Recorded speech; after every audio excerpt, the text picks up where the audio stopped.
Hey guys, let's set aside the fairy tales for a moment tonight.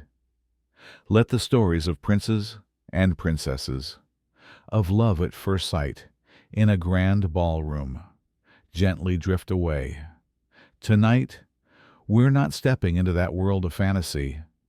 Instead, we're peeling back the heavy tapestry of history to look at what truly happened behind the cold stone walls of the castles, where marriages were not sealed with a kiss, but with a contract. We're here to explore why, for the medieval nobility, love was a cruel game. A game where a heart was worth less than a parcel of land, and a vow was more about political alliance than personal affection. This is the story of how marriage became not the start of a life together, but often the end of freedom. And as we settle into this story, if this kind of storytelling helps you unwind, feel free to like the video and subscribe, but only if it truly brings you peace. For now, just get comfortable, dim the lights, let the world settle around you, and allow the noise of today to be replaced by the quiet echoes of the past. Settle in now, let your breathing slow, and let's drift back together through the centuries to a time when the world was lit by firelight and governed by steel. Picture a castle, not as a fairy tale tower, but as a fortress of cold, damp stone rising against a moonlit sky. Feel the chill in the air. This is not just a home, it is the center of a universe, a bastion of power in a fractured and dangerous world. The medieval world was a great, sprawling chessboard of power, and its pieces were kings, lords, and knights. Power wasn't measured in gold coins sitting in a vault. Not really. True power was tangible. It was something you could walk on, something you could farm. It was land. Land determined your wealth, the number of soldiers you could command, the amount of food you could grow, and the influence you held over others. To have land was to have a voice. To lose it was to be silenced. And so, for a lord, the single most important duty, beyond all others, was to hold on to his land and, if possible, acquire more. But this was a duty that extended far beyond his own lifetime. It was a sacred trust, a legacy to be passed down through the generations. This is where the idea of lineage becomes everything. The family name, the bloodline, had to continue. A clear, undisputed heir was the ultimate security, the guarantee that the family's power would not shatter and dissolve upon the Lord's death. A legitimate son was the silent, beating heart of the dynasty. Now, where does a noble woman fit into this cold calculus of survival and ambition? She was, in the bluntest terms, the most valuable piece in the game. But she was not the queen, with the freedom to move as she pleased. She was, perhaps, more like the vessel that carried the treasure. She was the carrier of the dowry, the lands, titles, and wealth that her family would offer. She was the potential mother of the all-important heir. Her womb was a political asset. Her hand in marriage was not a promise of love, but a transfer of power, a seal on an alliance. Her personal feelings, her dreams, they were quiet luxuries that a world built on inheritance and bloodlines simply could not afford. Imagine, for a moment, that you are a father, a medieval lord. You are standing on the battlements of your castle, looking out over the fields that your family has held for generations. To the east, a rival lord grows stronger, his ambitions a constant threat. To the north, a long and bloody war with a neighboring territory has finally exhausted both sides. Your coffers are low, and you have lost too many good men. What is your next move on this treacherous board? It is likely not another battle. It is a marriage. You would send an emissary to your rival, not with a declaration of war, but with a proposal. Your daughter for his son. Your lands joined with his, creating a buffer state too strong for others to attack. Or you would offer your son's hand to the daughter of your weary enemy to the north, turning a generation of bloodshed into an era of peace and shared prosperity. This was diplomacy at its most intimate. Marriages were the treaties of the age, the mergers and acquisitions of their time. They could end wars, forge military alliances, and unite vast territories without a single drop of blood being spilled. The negotiations were as formal and dispassionate as any modern business deal. Messengers would travel for weeks, carrying detailed letters. The conversation was not about whether the young couple would like each other. It was about the specifics of the dowry, how many acres of forest, which castles, what rights to which rivers, how many chests of silver. It was about the dower, the portion of her husband's estate a bride would be entitled to if he died, her only real security in a foreign land. The church might speak of marriage as a holy sacrament, but for the families involved, it was a strategic, worldly transaction. The bride and groom were often the last to know, their consent a mere formality in a grander design. So, as we stand here, in the shadow of this medieval world, a question begins to form in the quiet air. In a system built on such cold, hard pragmatism, where, exactly, was there room for love? Let's venture deeper now, into the heart of this world. Let the grand political stage fall away for a moment, and let us focus on a single person. Picture a young girl, perhaps just 12 or 13 years old. She is sitting in a small, private room high in a castle, where the sunlight streams through a narrow window, illuminating the dust motes dancing in the air. She is embroidering, her needle moving with the quiet diligence she has been taught since she could first hold one. Her world, up until this point, has been one of lessons, of prayers, and of the quiet, contained life of a high-born lady. It has been safe, predictable.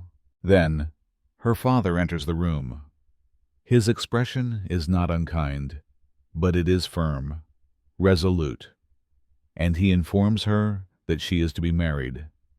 The man she will marry is a stranger, a lord twice her age from a distant territory she has only ever seen on a map. She does not protest. She does not weep, not in front of him. She simply nods, as she has been taught to do, because she knows, as every noble woman knew, that this day was always coming. Her life was never truly her own. It was a promise waiting to be fulfilled, a debt waiting to be paid. From that moment, she ceases to be simply a daughter. She becomes an asset, an entry on a ledger, her value carefully calculated on what we might call the marriage market. But this market did not trade in the currency of love, or wit, or shared dreams. It traded in harder, colder assets. First, and most importantly, was her dowry. This was the foundation of any marriage negotiation. It was the wealth her family would bestow upon the groom's family in exchange for the match.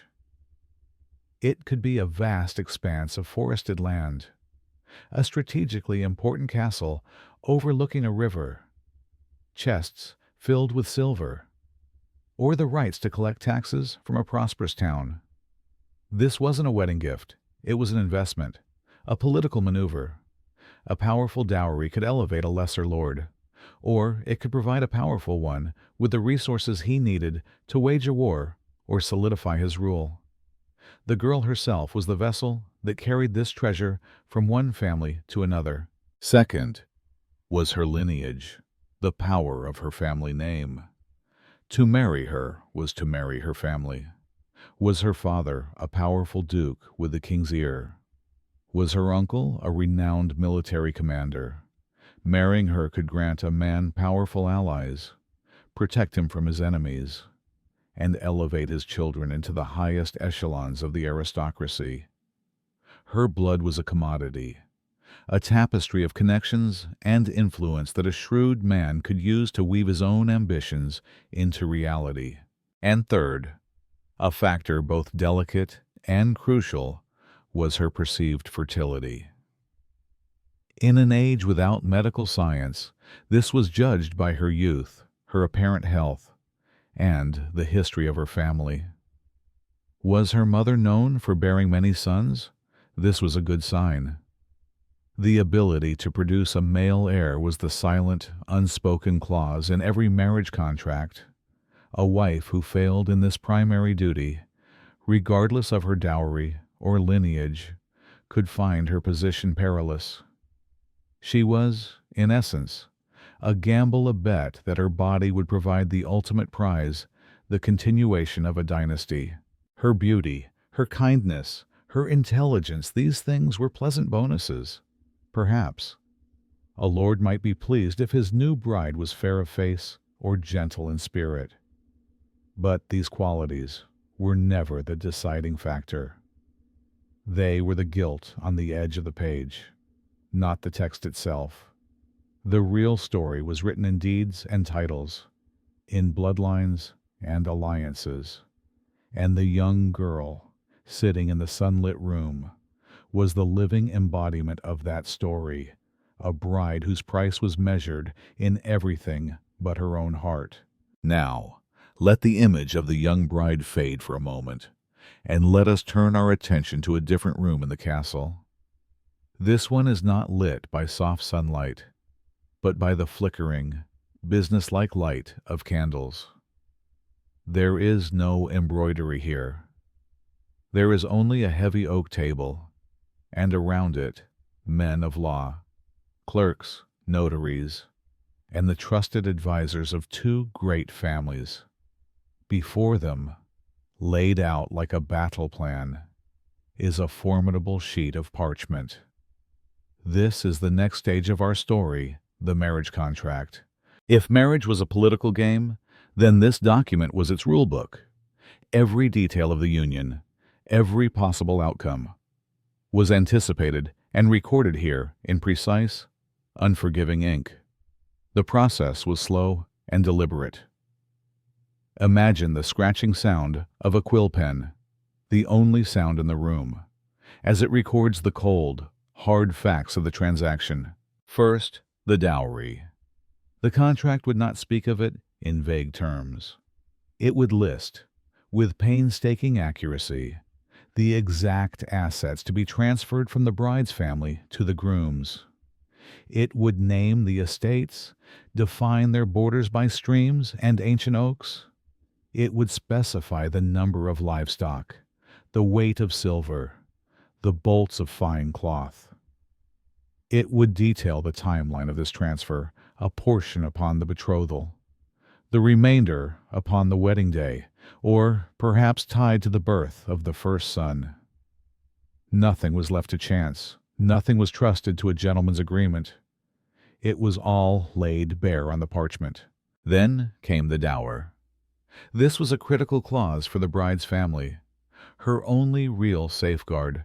The dower was the portion of her new husband's estate that she would be entitled to control should she be left a widow. It was her security, her pension plan. This, too, was fiercely negotiated. Would it be a third of his lands, a specific castle, the income from a particular village? A wealthy widow was a powerful figure, and her future independence was a key bargaining chip in the present. The contract ensured that, should her husband fall in battle or from a fever, she would not be left destitute and at the mercy of his relatives.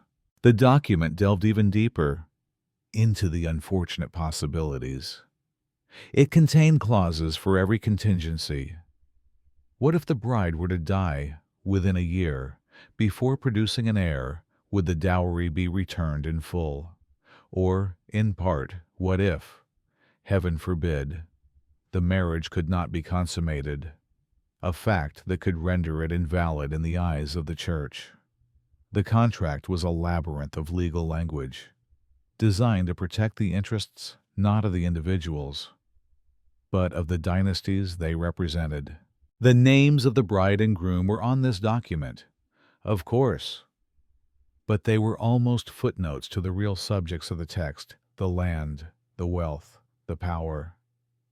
When all parties were finally satisfied, the parchment would be rolled, and a seal of hot, colored wax would be pressed upon it with a signet ring. That seal was the final, impersonal touch. It was not a symbol of love's union, but the stamp of a completed business deal. The two young people, who perhaps had never even met, were now legally and financially bound. Their fate, once a matter of potential, was now a matter of contractual obligation, sealed in wax and waiting only for the ceremony to make it real. Once the ink on the contract was dry and the wax seal had hardened, the time would come for the ceremony itself. But we must clear our minds of the modern image of a wedding, a private, emotional day shared with close friends and family. A noble wedding in the Middle Ages was the opposite. It was a grand public spectacle, a piece of political theater where every gesture and every detail was laden with meaning. Let's imagine the day. The air is filled not with quiet reverence, but with the sound of trumpets and the clamor of a great assembly. The guest list was a map of the political landscape. Attending were not just cherished relatives, but powerful allied lords, vassal knights who owed fealty, and even rival nobles who were invited to witness this new consolidation of power. To attend was to acknowledge the union and the shift in influence it represented. To refuse an invitation was a deliberate and dangerous political snub. The ceremony itself often took place on the steps of the church, in the open air, for all to see. Here, before the eyes of the world, the vows would be exchanged. The priest would ask the crucial questions, and the bride and groom, often children or young teenagers who barely knew each other, would give their rehearsed assent.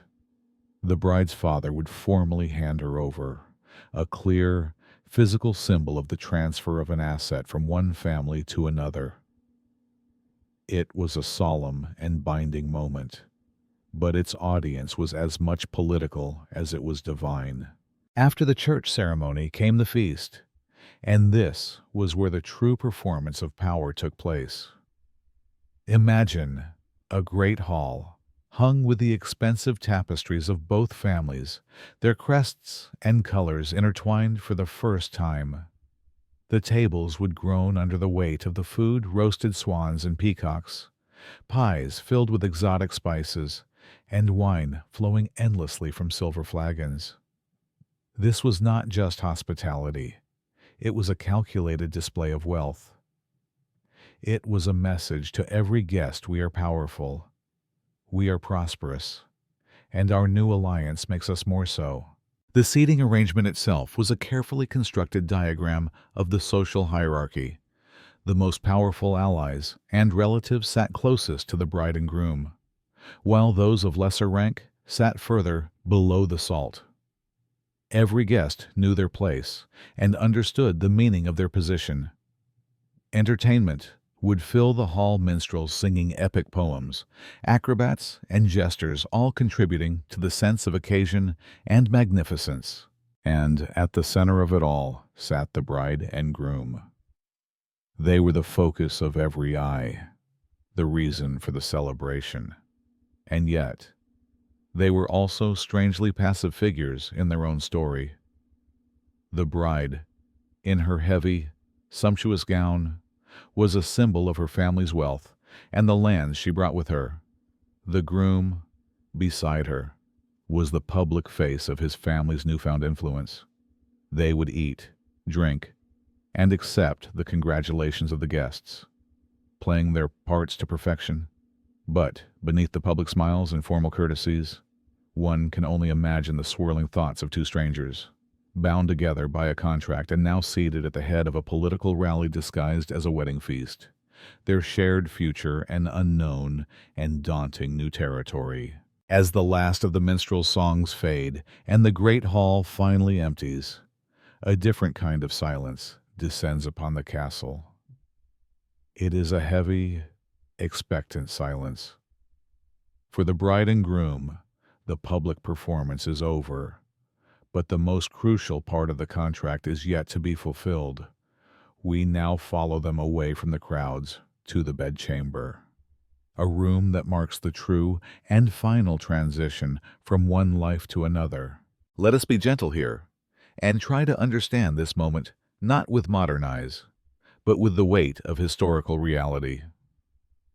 The wedding night, for the medieval nobility, was rarely a moment of private romance. It was the physical consummation of the treaty. In the eyes of the church and the law, a marriage was not truly and irrevocably binding until this act had occurred. Without it, the entire arrangement remained vulnerable. It could be annulled, the contract torn up, the dowry returned, and the alliance shattered. The stability of two houses, and sometimes the peace of a region, rested on what happened in this room. Imagine the young bride, sometimes a girl of only 14 or 15, being led into the chamber. The room is unfamiliar, the bed grand and intimidating.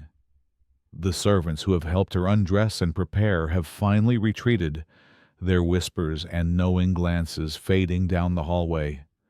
She is left alone with a man who, until today, was a complete stranger. He is not her chosen partner, but the man her family has chosen for her. The pressure on them both is immense, a silent, crushing weight in the air. For her, this moment is the definitive end of her girlhood. It is an act of duty, a submission to fate and family obligation. It is likely frightening, certainly strange, and devoid of the tenderness she may have read about in romantic poems. There is no language of love to guide them, only the unspoken understanding of their dynastic purpose. The act itself is a seal, the final, living signature on the parchment they both represent. In some more public ceremonies, witnesses, family members, or high-ranking nobles would even escort the couple to the bedchamber door, waiting outside to receive confirmation that the deed was done, a practice that underscores its nature as a public, political event. For the groom, too, there is pressure. His duty is to secure the alliance, to make the marriage legally unbreakable.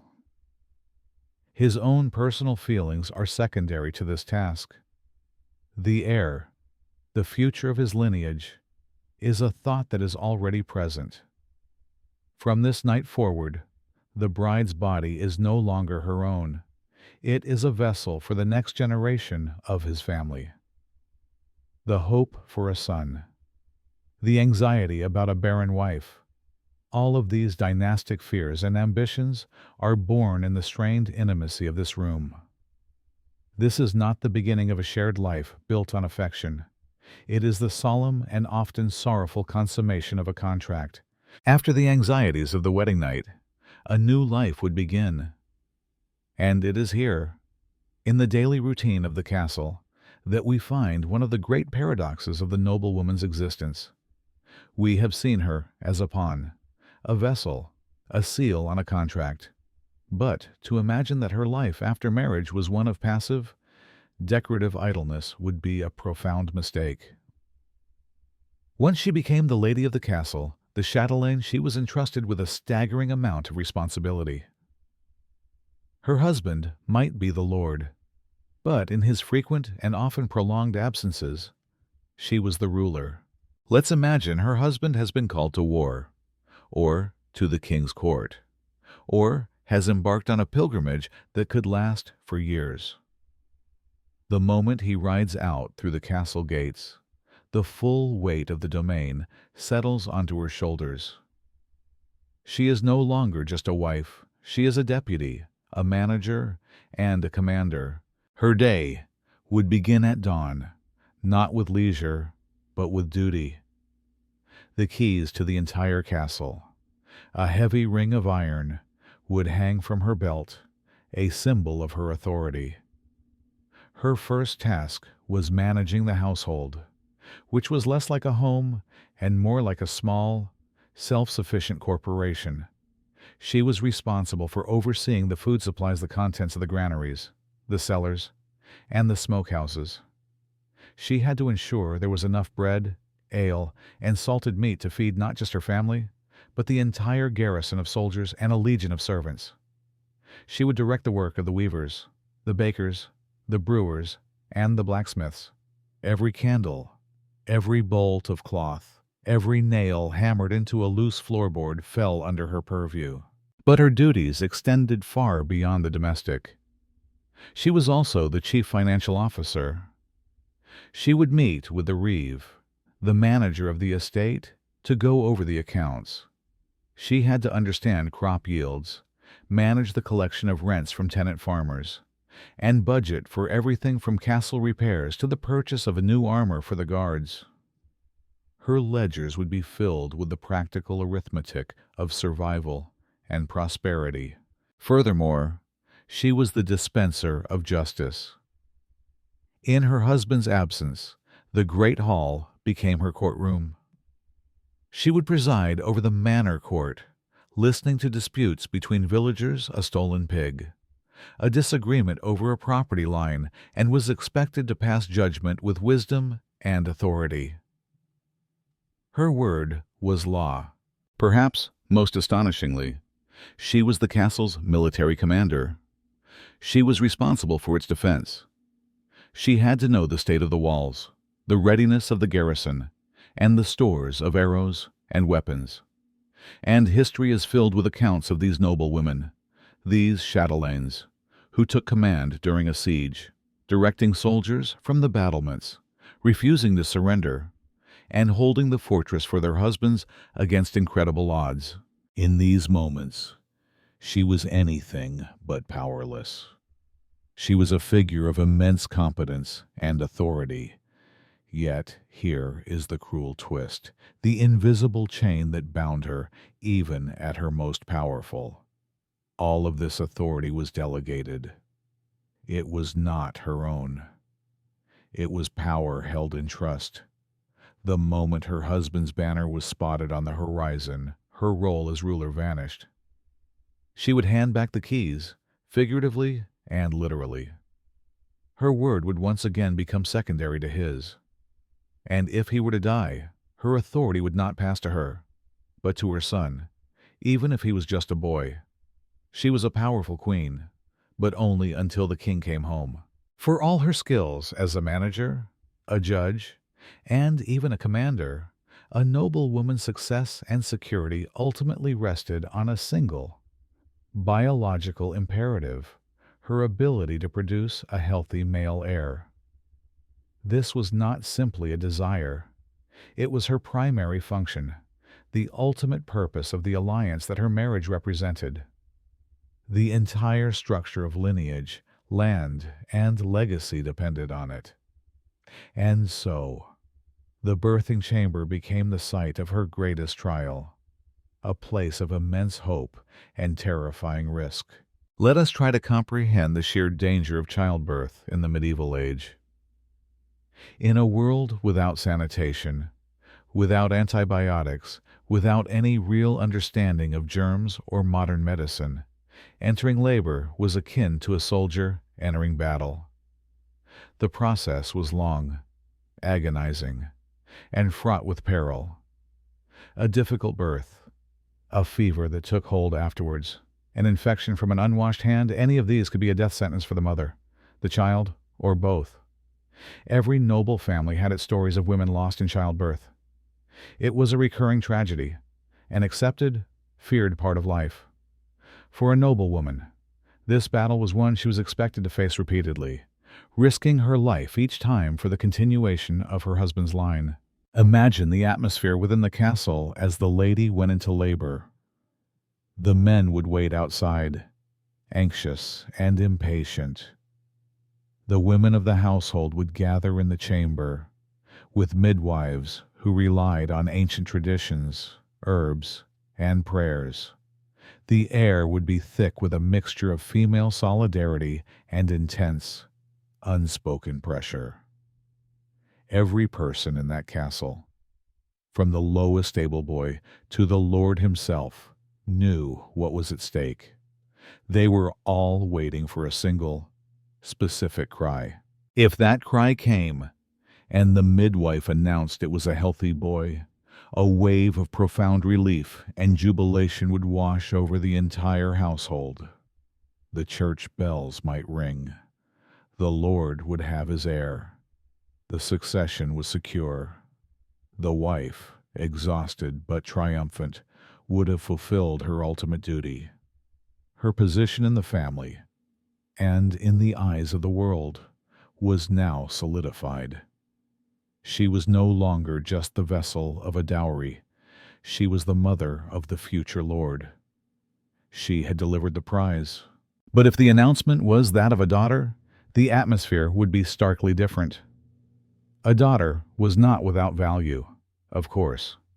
She was another potential marriage alliance, another future pawn in the great game. But she was not the heir. Her birth would be met with quiet acceptance, perhaps, but also a palpable sense of disappointment. The unspoken message was clear: the duty was not yet done. She would have to face the life-threatening ordeal of childbirth again and again. The most dreaded outcome, however, was barrenness. A wife who failed to conceive after a few years would find herself in a precarious and lonely position. She would be looked upon with a mixture of pity and contempt. Her failure would be seen as a sign of divine disfavor, or a personal failing. Her husband, desperate for an heir, might begin to look for a way out of the marriage. He could seek an annulment from the church, often on the flimsiest of pretexts, such as claiming they were too closely related without knowing it, a common legal loophole for the powerful. To be set aside as a barren wife was the ultimate disgrace, a public declaration of her failure to fulfill the one role that truly defined her worth. The picture we have painted so far is a grim one, a world of contracts, of loveless unions, of women treated as political assets. And, for the most part, this was the stark reality of the cruel game of noble marriage. But history is never a single story. Human nature, even when constrained by the harshest of systems, often finds a way to seek out warmth and connection. It would be untrue to say that every arranged marriage was a barren landscape of duty and despair. Sometimes, against all odds, something tender and genuine managed to grow. We must understand that this was not the passionate, all-consuming love of poetry and song. That was a different thing entirely. The love that could blossom within an arranged marriage was a quieter, sturdier plant. It grew not from a spark of attraction, but from the shared soil of daily life. It was a love born of companionship, of mutual respect, and of navigating the treacherous world together. Imagine the couple, married as strangers in their youth. Years pass. They have faced long winters, poor harvests, and the threat of disease together. He has ridden off to war, and she has prayed for his safe return, not just for her own security, but because his absence left a void. She has managed his estates with a sharp mind and a steady hand, and he has returned, not just to a well-run castle, but to a partner whose counsel he has come to value. They have watched their children grow, sharing in the quiet joy of a first step or the fear of a childhood fever. This is not a love that announces itself with trumpets, but one that reveals itself in small, quiet moments. The way he might seek her opinion on a political matter, not out of obligation, but because he genuinely respects her judgment. The way she might know, simply from the set of his jaw, the burdens he carries after a difficult day in his court. They become partners in the truest sense of the word, co-managers of the great enterprise that is their family and their land. The formal, awkward strangers of their wedding day have been replaced by two people who know each other more deeply than anyone else. There are letters from this period that have survived, written between husbands and wives, that speak with a gentle and undeniable affection. They write of missing one another during long separations. They share anxieties about their children. They offer words of support and encouragement. These are not the fiery declarations of illicit lovers. They are the calm, steady communications of two people whose lives are inextricably and eventually willingly intertwined. These instances were, perhaps, the exception rather than the rule. They were the lucky ones, the couples who managed to find a gentle flame of affection in the cold framework of their union. But these rare glimmers of light are important. They remind us that these historical figures were not just pawns in a game. They were human beings with the same capacity for loyalty, companionship, and quiet love that we know today.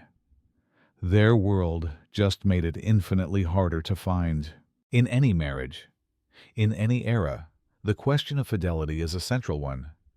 But in the world of the medieval nobility, faithfulness was not a single universal principle. It was a concept split in two, with one set of rules for the husband and a drastically different, and infinitely more brutal, set of rules for the wife. This was the ultimate double standard, a reflection of a system where a woman's virtue was a cornerstone of dynastic security. Let us first consider the lord of the castle. It was common, almost expected, for a nobleman to take mistresses. These affairs were often open secrets, and while the church would certainly condemn them as a sin, society at large tended to view them with a shrug. A mistress was a sign of a man's virility and status. Any children born from these unions, known as bastards, were a common sight in noble households. They could not inherit their father's titles or lands, a crucial distinction, but they were often acknowledged, cared for, and sometimes even raised alongside the legitimate children. The existence of a lord's illegitimate offspring was a personal moral failing, perhaps, but it posed no threat to the established order. His bloodline, passed through his wife, remained pure and undisputed. Now, let us flip the coin and consider the lady of the castle. For her, the act of adultery was not seen as a mere personal sin. It was seen as the ultimate form of treason. It was a crime, not just against her husband, but against his entire lineage, his past, and his future. The reason for this brutal disparity was simple, and it brings us back to the cold calculus of power. A wife's infidelity introduced a catastrophic element of doubt. If she were to have a child, how could the husband be certain it was his own? The very thought of an illegitimate son, a stranger's blood, inheriting the family name, the ancestral lands, the titles passed down through generations, this was an existential threat to the entire system. It poisoned the well of lineage. Her body was the sacred vessel meant to guarantee the purity of the bloodline. To allow it to be tainted was to undermine the very foundation upon which noble power was built. The consequences for a noble woman discovered in an affair were therefore swift and merciless. Her lover would almost certainly be executed, often in a particularly gruesome manner. a public warning to others. Her own fate was scarcely better. Depending on the laws of the region and the fury of her husband, she could face a number of horrifying punishments.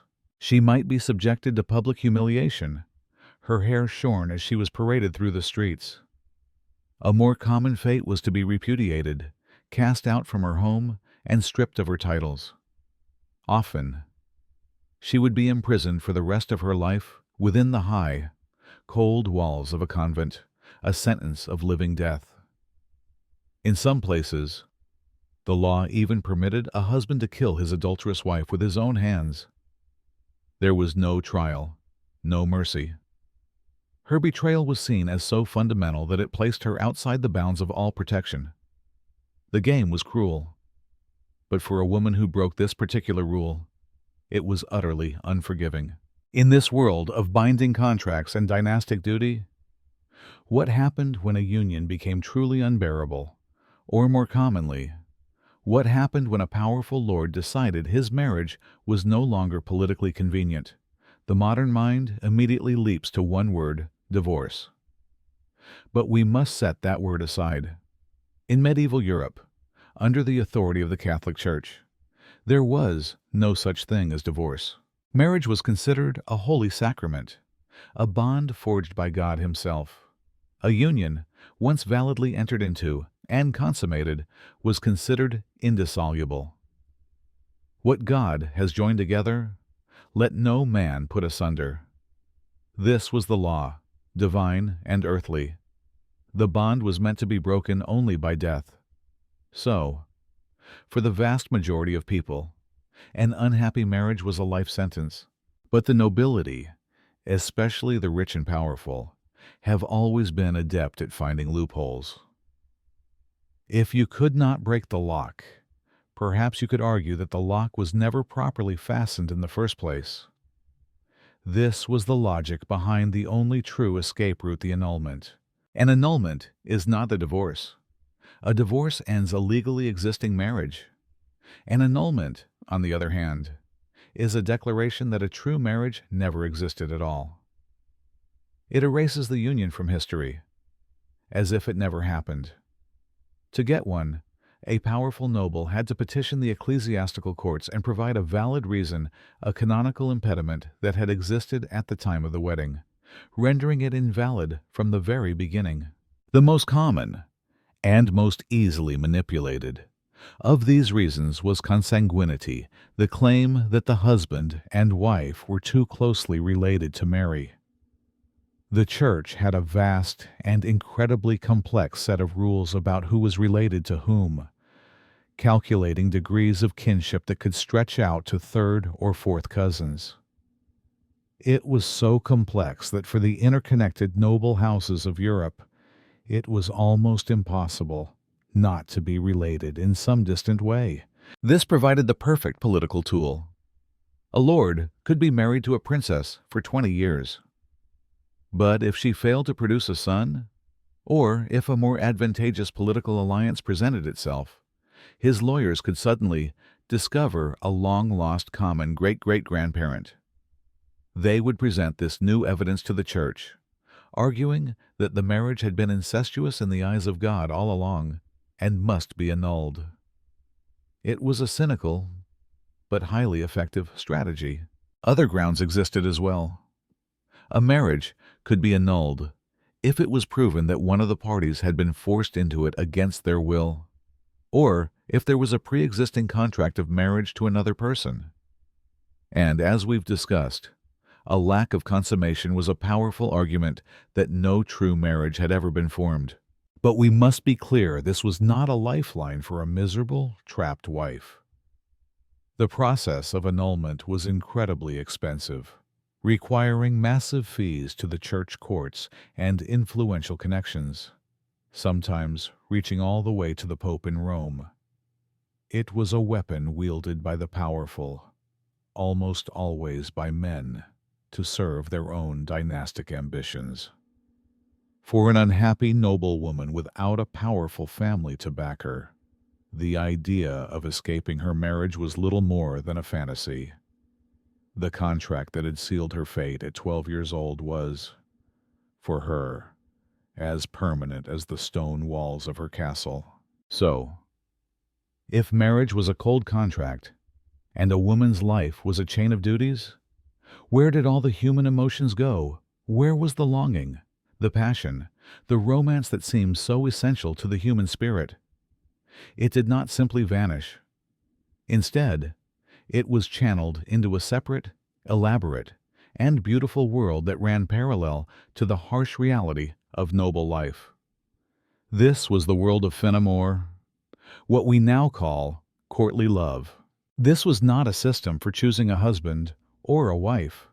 This was a sophisticated, artistic, and social game, a code of conduct for romance that flourished outside the bonds of matrimony. It blossomed first in the sunny, cultured courts of southern France, in Aquitaine and Provence, and its ideals were spread across Europe by the songs of wandering poets and minstrels, the troubadours. Courtly love was, in almost every way, the direct opposite of medieval marriage, where marriage was public, political, and permanent. Courtly love was secret, personal, and often tragically fleeting. At its heart was the relationship between a knight or a poet and a high-born lady. But crucially, this lady was almost always married to someone else, and was of a higher social standing than her admirer. She was beautiful, virtuous, and completely unattainable. The entire point of courtly love was not the consummation of the relationship, but the ennobling effect of the love itself. The knight's devotion to his lady was meant to make him a better man. To be worthy of her, he had to be braver in battle, more virtuous in his conduct, more eloquent in his speech. He would suffer for her, performing great deeds in her name, all for the slightest sign of her favor, a glance across a crowded hall, a ribbon from her sleeve, a single kind word. This was a romance conducted in secret signs and symbols, in poems passed through intermediaries, in songs filled with hidden meanings. The love was intense, all-consuming, and often expressed in terms of painful, sweet suffering. The knight worshipped his lady from afar, placing her on a pedestal of feminine perfection. In this specific, rarefied game, the woman held all the power. She was the mistress of her adoring servant, a complete reversal of the submissive role she was forced to play in her own marriage. Why did such a strange and elaborate system arise? Perhaps it was a necessary fantasy, a cultural pressure valve. It created a safe space where the language of romantic passion could be explored without threatening the rigid social order. Because this love was, by its very nature, unattainable, it did not interfere with the all-important business of inheritance and bloodlines. It was a rebellion of the heart, but one conducted according to a strict set of rules. It was a beautiful, secret garden, cultivated in the shadow of the cold, stone fortress of political marriage, allowing the human need for romance to bloom in the only way it could. This new, intoxicating idea of courtly love did not spread on its own. It needed messengers, artists, and champions. It needed a voice, and that voice belonged to the troubadours. We often think of medieval minstrels as simple, wandering singers, but the troubadours of southern France were something more. They were the architects and engineers of this new romantic world. Many of these troubadours were not lowly entertainers. They were often nobles, themselves dukes, lords, and knights who were also gifted poets and musicians. The very first troubadour whose work survives was William IX, the powerful Duke of Aquitaine, a testament to the high-born origins of this art form. But there were also professional poets from lower stations, whose skill with words and music could grant them access to the most exclusive courts in Europe. And it wasn't an exclusively male pursuit. Female troubadours, known as troubarets, also composed and sang, offering a rare female perspective on the pains and pleasures of love.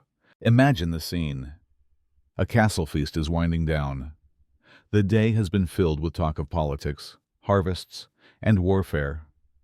Then, a new figure is announced. A troubadour has arrived. A hush falls over the great hall. He is a welcome guest, a bringer of news and novelty from the outside world. With a lute or a vielle in hand, he begins to sing, and his songs are not about battles or heroic epics. They are about the heart. His lyrics, intricate and beautiful, speak of a lover's suffering, of a lady whose beauty is like the sun, of the secret joy found in a stolen glance. He sings of the colors of the seasons, mirroring the lover's inner emotional landscape, the vibrant green of spring for hope, the barrenness of winter for despair. The music is hypnotic. The words are powerful. For the audience, the noble ladies and knights who are themselves trapped in loveless, practical marriages, this is more than just entertainment. It is an emotional catharsis. It gives voice to feelings they are not allowed to express in their own lives. The troubadour was a master of emotion. He could be witty and playful, composing light-hearted debates about love. He could be deeply melancholic, his voice filled with the sorrow of unrequited passion. He was a storyteller, a psychologist, and a star, all rolled into one. He traveled from court to court, and with him traveled the ideals of fin amour. He was the media of his day, creating a shared cultural language of romance among the nobility of France, Spain, Italy, and beyond. Through these songs, the abstract rules of courtly love became a vivid, breathing reality. The troubadours taught their audiences how to love, how to desire, how to suffer beautifully. They took the raw, messy business of human attraction and refined it into a high art form. In doing so, they created a powerful counter-narrative to the transactional world of political marriage, a legacy that would shape the very way we think about romantic love for centuries to come. These ideas of courtly love, the suffering knight, the unattainable lady, the ennobling power of devotion might seem abstract, but they were given a powerful and timeless form in what is perhaps the most famous romance of the Middle Ages, the story of Sir Lancelot and Queen Guinevere. In the legendary court of Camelot, this tragic love affair became the ultimate literary expression of everything courtly love was meant to be, and a cautionary tale of its inherent dangers. Let's first remember the foundation of Camelot. The marriage of King Arthur and Queen Guinevere was, at its core, a political alliance. Arthur, the young king, needed to unify a fractured Britain. Guinevere's father, a powerful lord, provided not just a strategic partnership, but also a legendary wedding gift, the Round Table itself. Their union was the bedrock upon which the fellowship of the kingdom was built. It was a classic, practical, noble marriage designed to bring peace and stability to the realm. Guinevere was the queen, a symbol of that unity, a dutiful wife to a king she respected. Into this stable, political world comes Lancelot. He is the perfect knight, impossibly brave, pure of heart, the greatest warrior in a court of legendary warriors. And he falls deeply, irrevocably in love with his queen, Guinevere. This love is the very essence of fin amour. He worships her. His every quest, every victory in the tournament, is dedicated to her glory. His love for her does not make him weak, it makes him stronger. It is the fuel for his greatness, the force that elevates him above all other knights. He is the perfect courtly lover, serving his perfect, unattainable lady. For a long time, In the early tellings of the story, their love remains in this pure, spiritual state. It is a source of virtue and strength. But here lies the tragic, central conflict. Lancelot is devoted to his lady, Guinevere, but he is also devoted to his king, Arthur, who is his lord and his closest friend. And Guinevere is not just his ideal lady. She is Arthur's wife and the queen of the realm. Their love, so beautiful and noble in the abstract world of courtly romance, is treason in the real world of politics and law. This is the tension that tears Camelot apart. In the later, more famous versions of the legend, their love crosses the line from spiritual devotion into a physical affair. And the moment it does, it becomes a poison. It is a secret that cannot be kept. Other knights, like the bitter Sir Agravain and the treacherous Mordred, use this secret to create factions and sow discord. The love that once made Lancelot the greatest of knights now becomes a source of shame and weakness. It forces him to lie to his king, to break his vows of fealty. Ultimately, the revelation of their affair shatters the fellowship of the Round Table. It leads to a bitter civil war between Arthur and Lancelot, the two greatest men in the kingdom. And it is during this division, this internal weakness, that the traitor Mordred is able to strike the final blow, bringing down the dream of Camelot in a storm of fire and blood. The story of Lancelot and Guinevere, told and retold in countless poems and books, became a grand, epic exploration of the ideas we have been discussing. It showcased the beauty and power of a romantic love that existed outside of marriage, but it also laid bare the catastrophic consequences that could follow when that secret world of the heart collided with the unforgiving, real world of power, loyalty, and law. The story of Lancelot and Guinevere, with its tragic paradox of a love that is both virtuous and destructive, might seem confusing to us. How can the same emotion be both the source of greatness and the seed of ruin? To understand this, we need to understand a central division in the medieval way of thinking, the great and powerful divide between love and lust. To the medieval mind, heavily influenced by Christian theology, these were not just two shades of the same feeling. They were two fundamentally different forces, polar opposites pulling the human soul in different directions. On one side, there was lust, or cupiditas.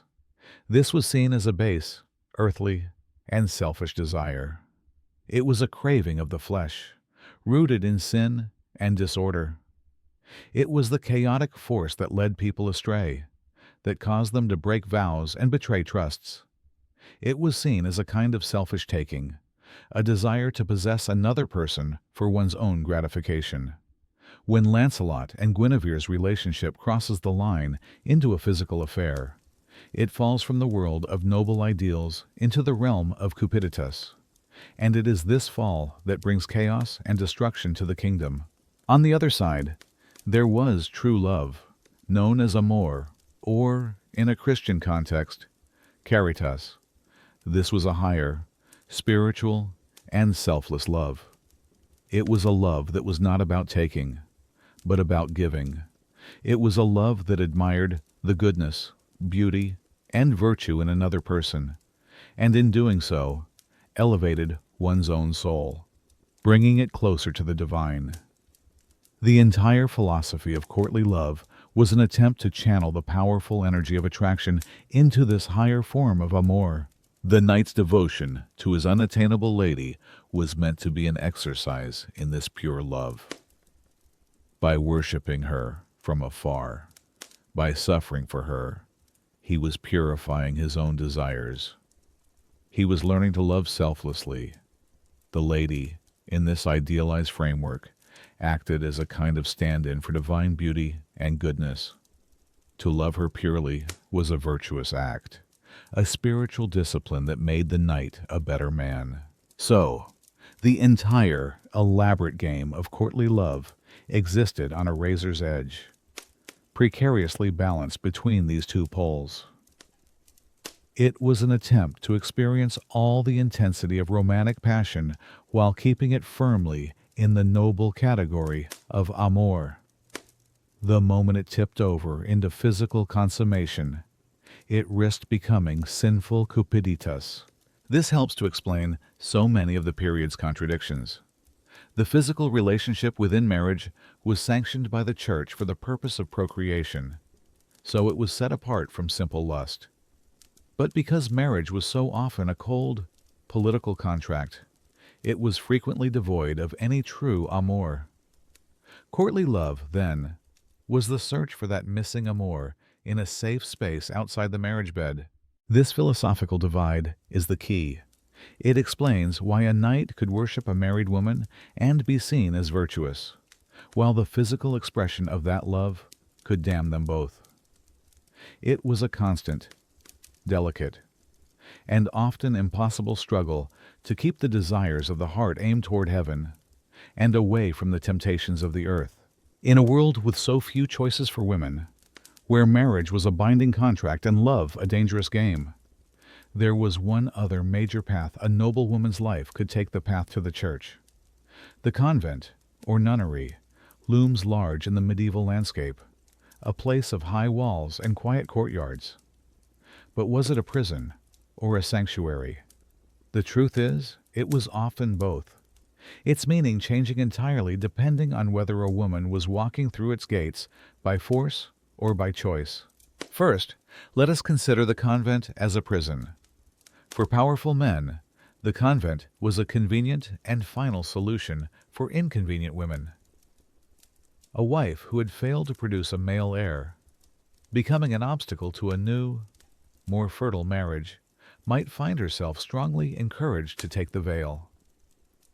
A noble woman, accused of adultery, whose execution might be politically messy, could be quietly locked away, her shame hidden from the world.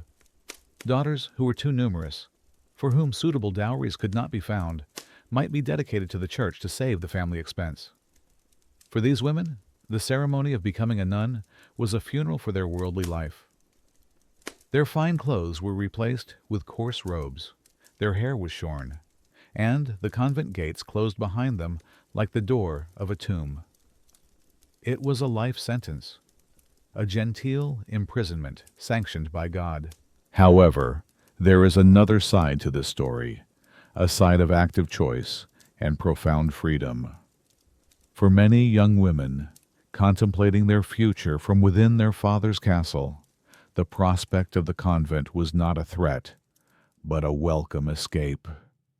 It was an escape from the terrifying prospect of being married off to a stranger, a man who might be old, cruel, or brutish. It was a definitive escape from the constant, life-threatening dangers of repeated childbirth.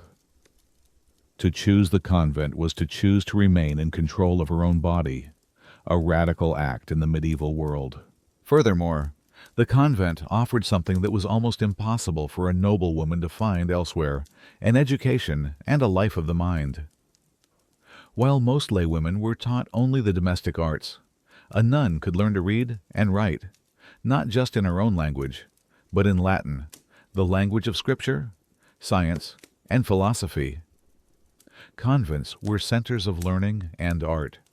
Nuns illuminated manuscripts with breathtaking skill, composed music, and wrote theological treatises. And for a woman with ambition and intellect, the convent offered a unique path to power. A community of nuns was managed by a prioress or an abbess, and an abbess, in particular, was a figure of immense authority. She was a spiritual leader, but also a major landowner and administrator. She would manage vast estates, oversee tenant farmers, and navigate complex legal and political disputes. A powerful abbess dealt with bishops, lords, and even kings, not as a submissive wife, but as a peer. In a world dominated by men, The position of abbess was one of the few roles where a woman could wield true, independent power. So the convent existed in paradox. For one woman, its walls were the bars of a cage. For another, they were a fortress, protecting her from the violence and unpredictability of the outside world, and offering her a freedom of the spirit and intellect that no wife or mother could ever hope to possess. A marriage in the Middle Ages was designed to be permanent, a bond broken only by death. And when death did arrive, claiming the lord of the castle through battle or sickness, his wife was instantly transformed. She ceased to be a wife and became a widow, a status that brought with it a unique and dangerous mixture of newfound power and profound vulnerability. For the first time in her life, she was potentially her own master, but that very independence made her a target. Let us first speak of the power. Remember the dower, the clause in the marriage contract, so fiercely negotiated by her father all those years ago upon her husband's death. That clause became her reality. The dower lands often a third of her husband's estates, a castle, or the income from several villages were now hers to control directly.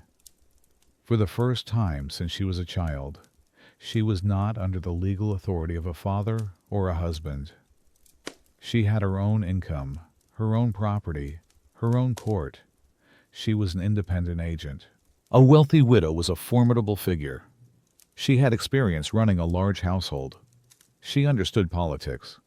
And now she had the resources to back her own decisions. This made her one of the most desirable players in the marriage market. But this time, the choice was often hers. Suitors would come not to her father, but to her. She could negotiate her own terms, or, if she wished, choose not to remarry at all, living out her days as the independent mistress of her own estates. This was the pinnacle of female power in the medieval world. But this power came with immense peril. A woman with land and wealth, but without a husband to protect her, was an anomaly and a threat to the male-dominated order. The very independence that made her powerful also made her a prize to be seized. The greatest pressure came from above.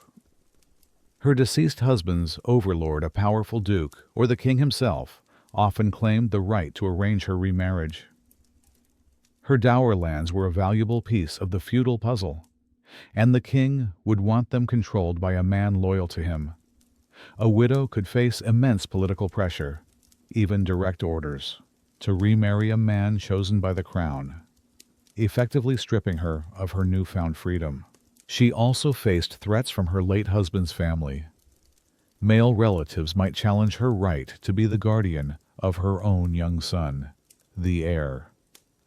They would argue that a woman could not properly raise a future lord or manage his inheritance, seeking to gain control of the boy and his lands for themselves.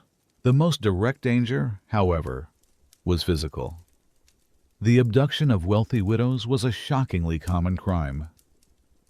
An ambitious, land-hungry knight could simply kidnap a widow, force her into a marriage ceremony against her will, and, in doing so, gain legal control of all her lands and wealth. While the law might condemn such an act, in a violent and often lawless age, possession was everything. A forced marriage was difficult to undo, and so the life of a widow became a precarious balancing act. She had to be a shrewd politician, a tough negotiator, and a vigilant guardian of her own safety. Her struggle to protect her property, her children, and her own autonomy was the final and perhaps most difficult test in the cruel game of noble life.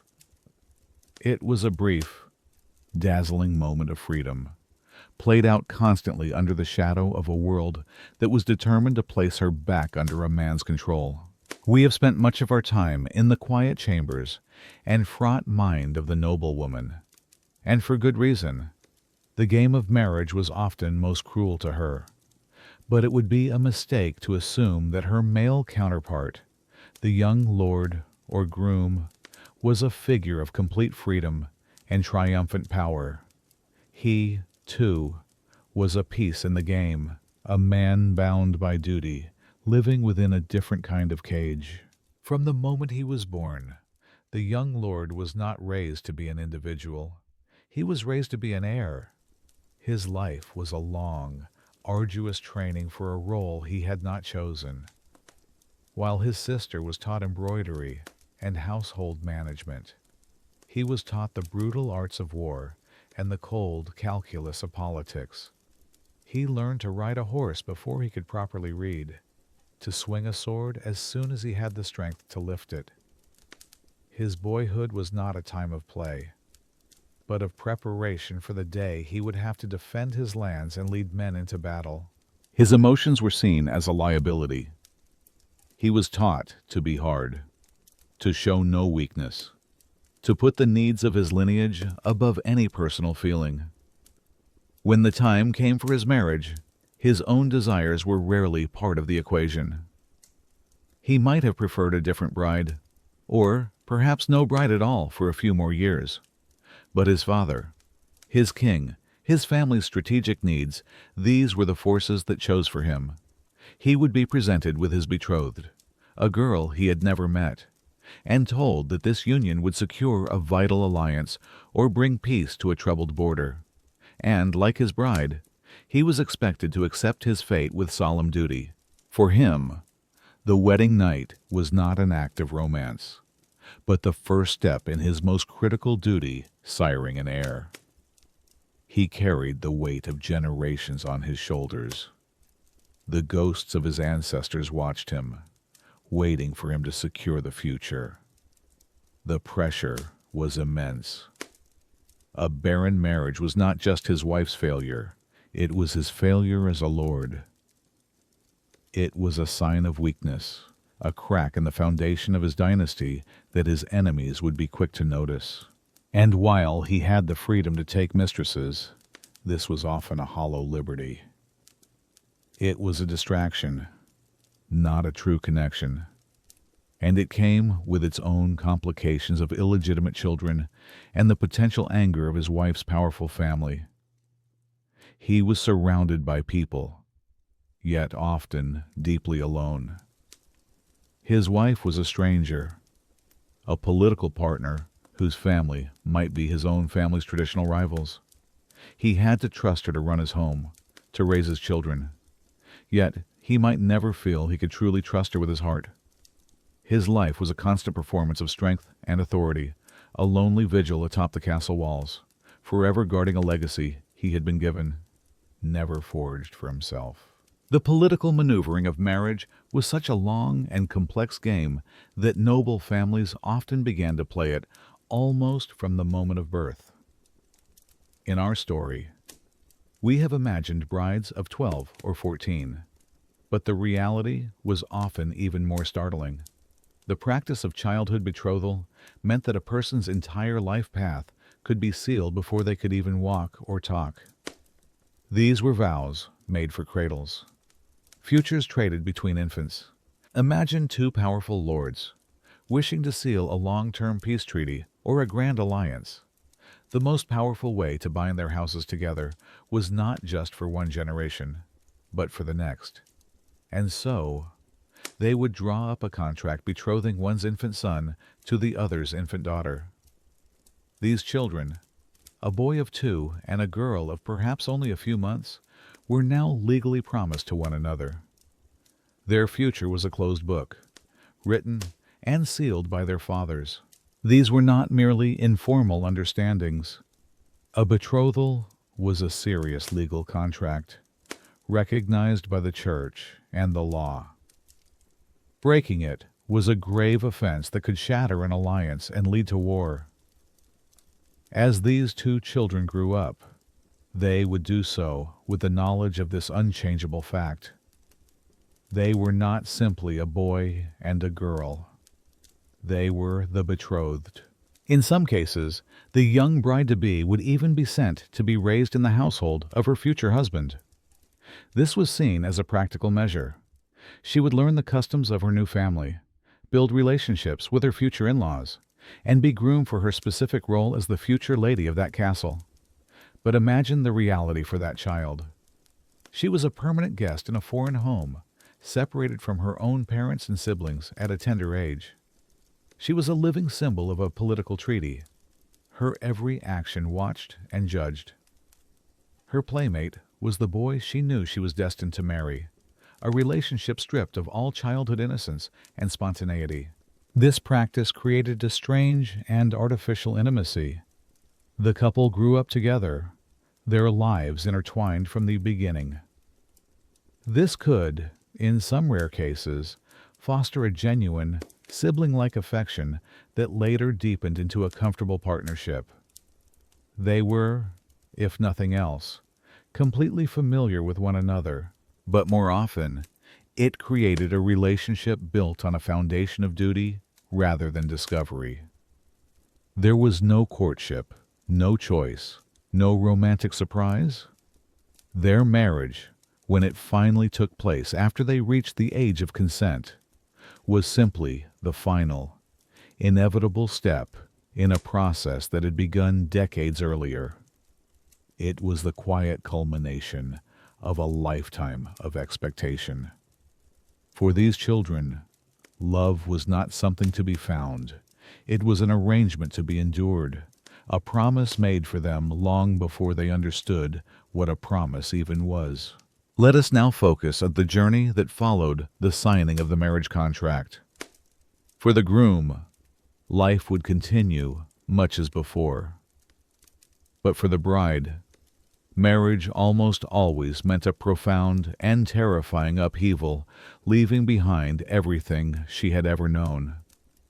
She was very often a foreign bride, sent to live in a new land, a stranger in a strange and often hostile world.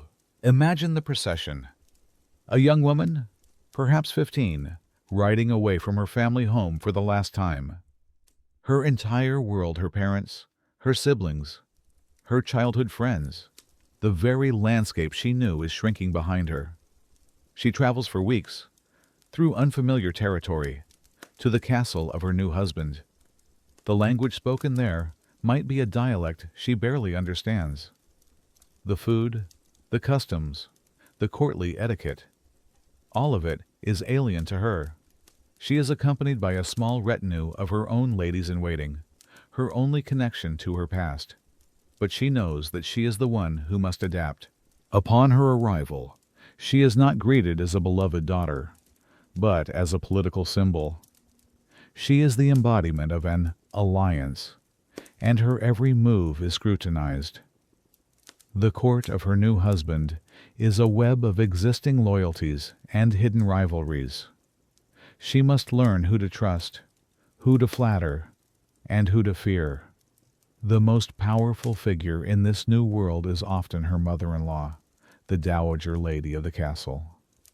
This woman may see her as a rival for her son's affections or for influence within the household. The relationship between a young bride and her new mother-in-law could be one of supportive mentorship, but it was just as often one of bitter, silent struggle. Her new husband is a stranger. She must learn the rhythms of his moods, his expectations, his desires, all while under the immense pressure to produce an heir for his lineage. The castle itself, which is to be her new home, can feel like a labyrinthine prison. Its stone walls are cold and unfamiliar. Its servants are loyal to the old family, not to her. She must win their respect, assert her authority as the new chatelaine, and carve out a space for herself in a world that was not built for her. The loneliness must have been immense. In her letters home, which would have been her only solace, she would have to be careful. Any complaint could be seen as a criticism of the alliance her family had worked so hard to secure. She had to project an image of contentment and success, even if her reality was one of fear and isolation. Over time, a clever and resilient woman could navigate this treacherous new world. She could build her own faction of loyal servants, earn the respect of her husband, and, especially after the birth of a son, solidify her position as the true lady of the castle. But those first few years were a trial by fire, a period of profound dislocation and loneliness.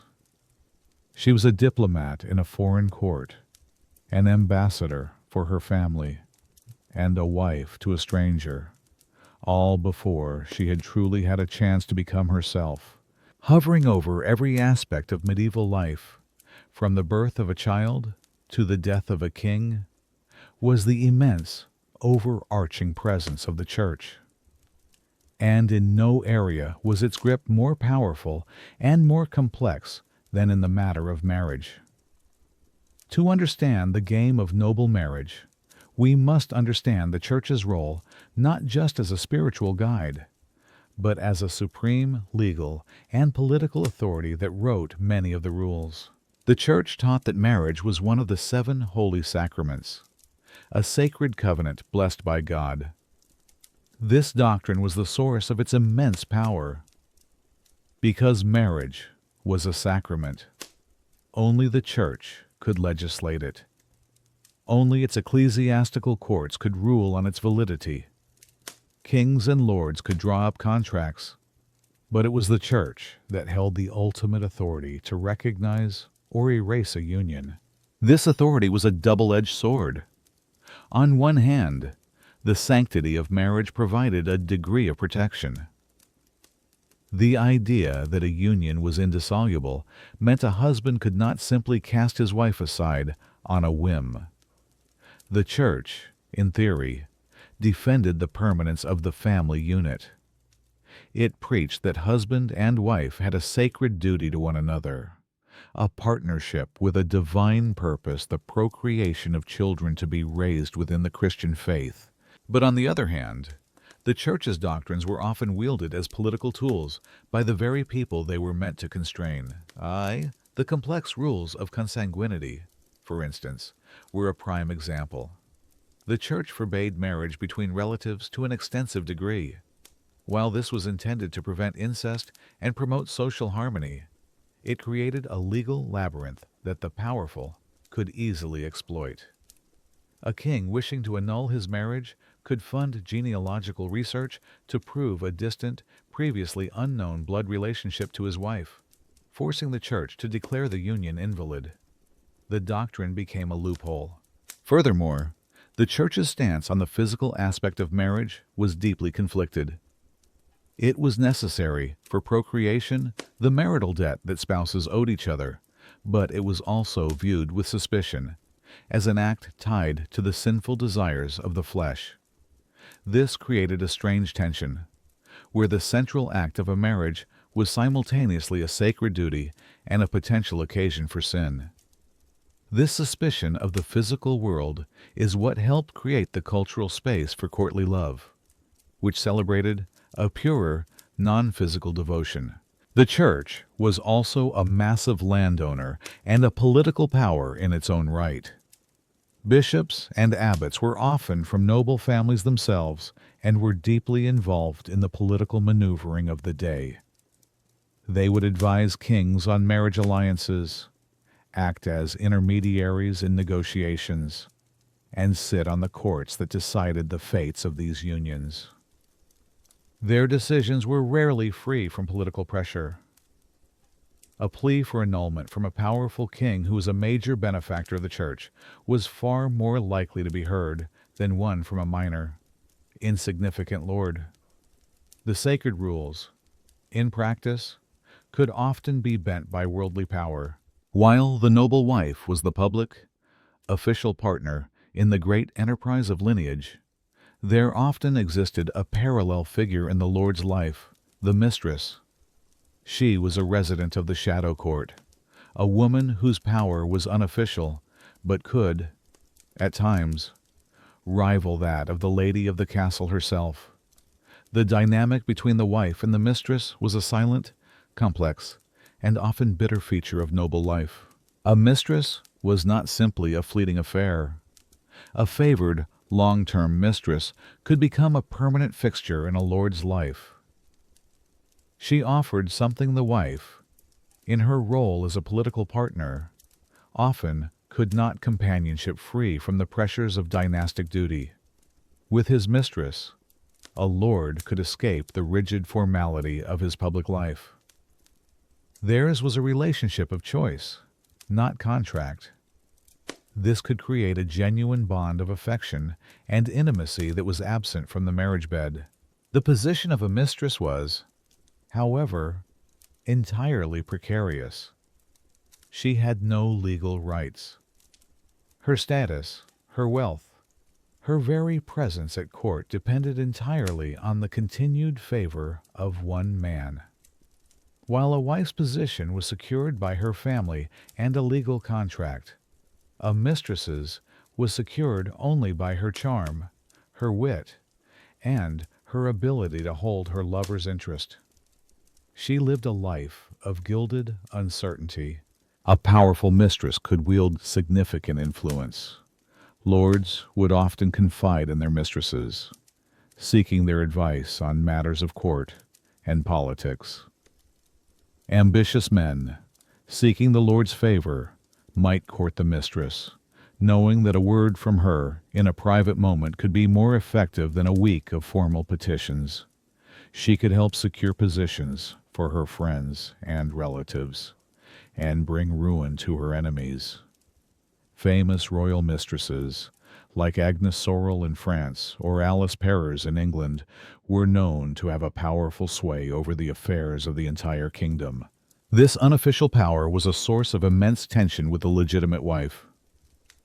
The wife was the mother of the heir, the mistress of the castle, but she might have to endure the humiliation of seeing her husband's affection and attention lavished on another woman. The mistress might have finer clothes, more influence, and more of the lord's time. It was a silent, bitter rivalry played out in the halls of the castle. The wife had the legitimacy and the security. The mistress had the romance and the influence.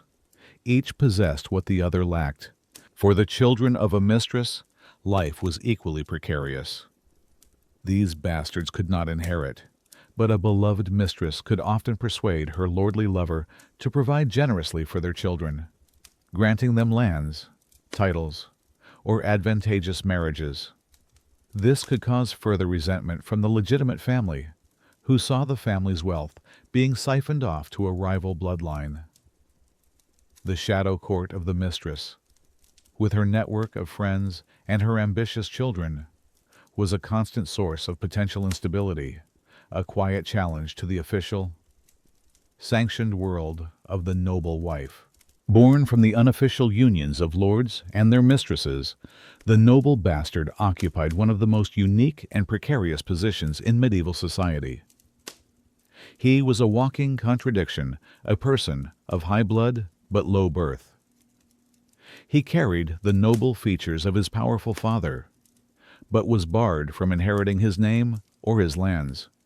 The life of a bastard was a tightrope walk between privilege and shame. Their fate depended entirely on the whims of their family and the circumstances of their birth. A bastard's life began in the shadows.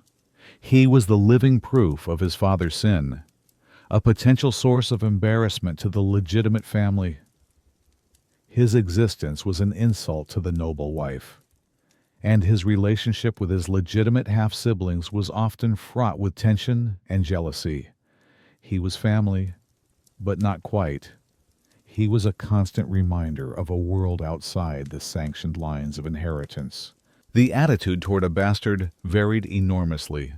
If a lord was fond of his mistress and the child she bore him, the boy might be raised within the noble household, receiving the same education in warfare and courtly manners as his legitimate brothers. He would eat at the high table, wear fine clothes, and learn the ways of power. But there was always a ceiling. He could never be the heir. His primary purpose was to serve the legitimate family, to be a loyal supporter, a military commander, or a diplomat for the dynasty he could never lead. Many noble bastards found their calling in the two institutions where legitimacy mattered less than talent, the church and the military. The church offered a path to immense power. A clever, ambitious bastard, with the backing of his noble father, could rise to become a bishop or even a cardinal, wielding a different kind of authority. The battlefield was another great equalizer. A bastard who proved himself a brilliant and fearless warrior could win fame, fortune, and even land of his own. He could carve out a name for himself through the strength of his own sword arm, earning the respect that his birth denied him. William the Conqueror himself, the man who conquered England in 1066, was a bastard, a fact his enemies never let him forget, but one he overcame through sheer force of will. However, for every successful bastard, there were countless others who lived lives of quiet obscurity or open disgrace. If the father died, or lost interest, or if the legitimate wife and her sons were particularly hostile, a bastard could be cast out with nothing.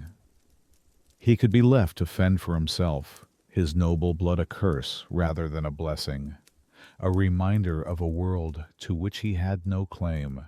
The bastard was the ultimate outsider on the inside. He understood the game of power intimately, but was barred from ever truly winning it. He was a symbol of the disorder that the rigid system of marriage was designed to prevent. His life was a constant struggle for identity and acceptance, a testament to the fact that in the medieval world, the circumstances of your conception could define your destiny more than any personal quality you possessed.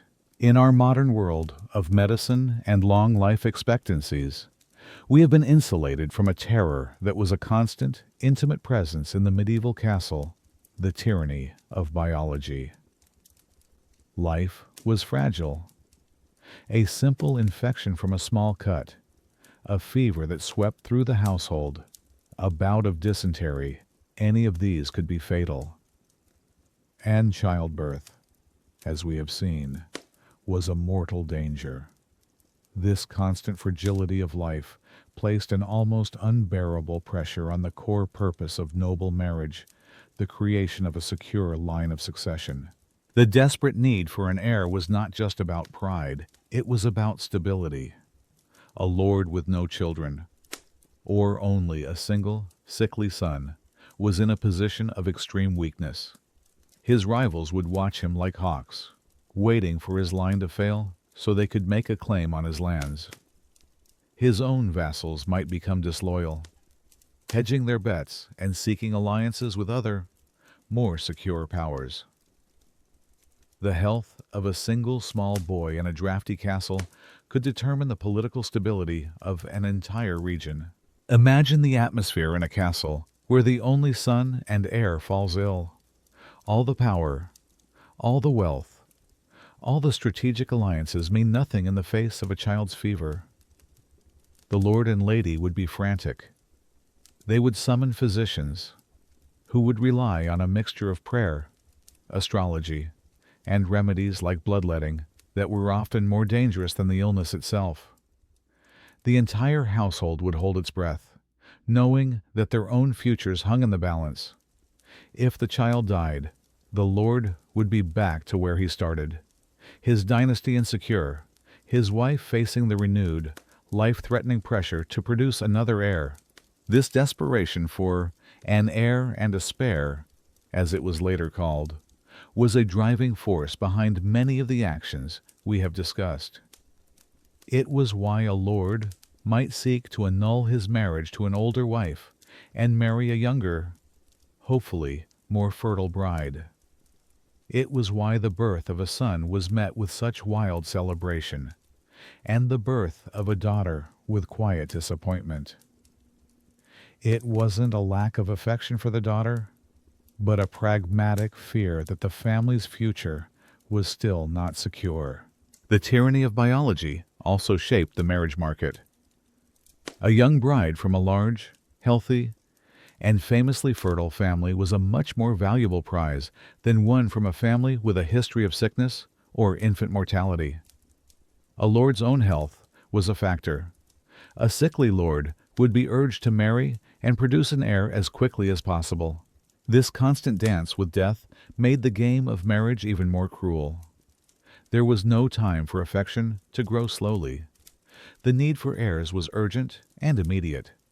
A wife's worth was inextricably tied to the functioning of her body, and a husband's legacy depended on the fragile health of his children. It created a background hum of constant, low-grade anxiety. It was a reminder that for all their power and all their stone castles, the great lords of the Middle Ages were ultimately powerless against the simple, brutal realities of human frailty.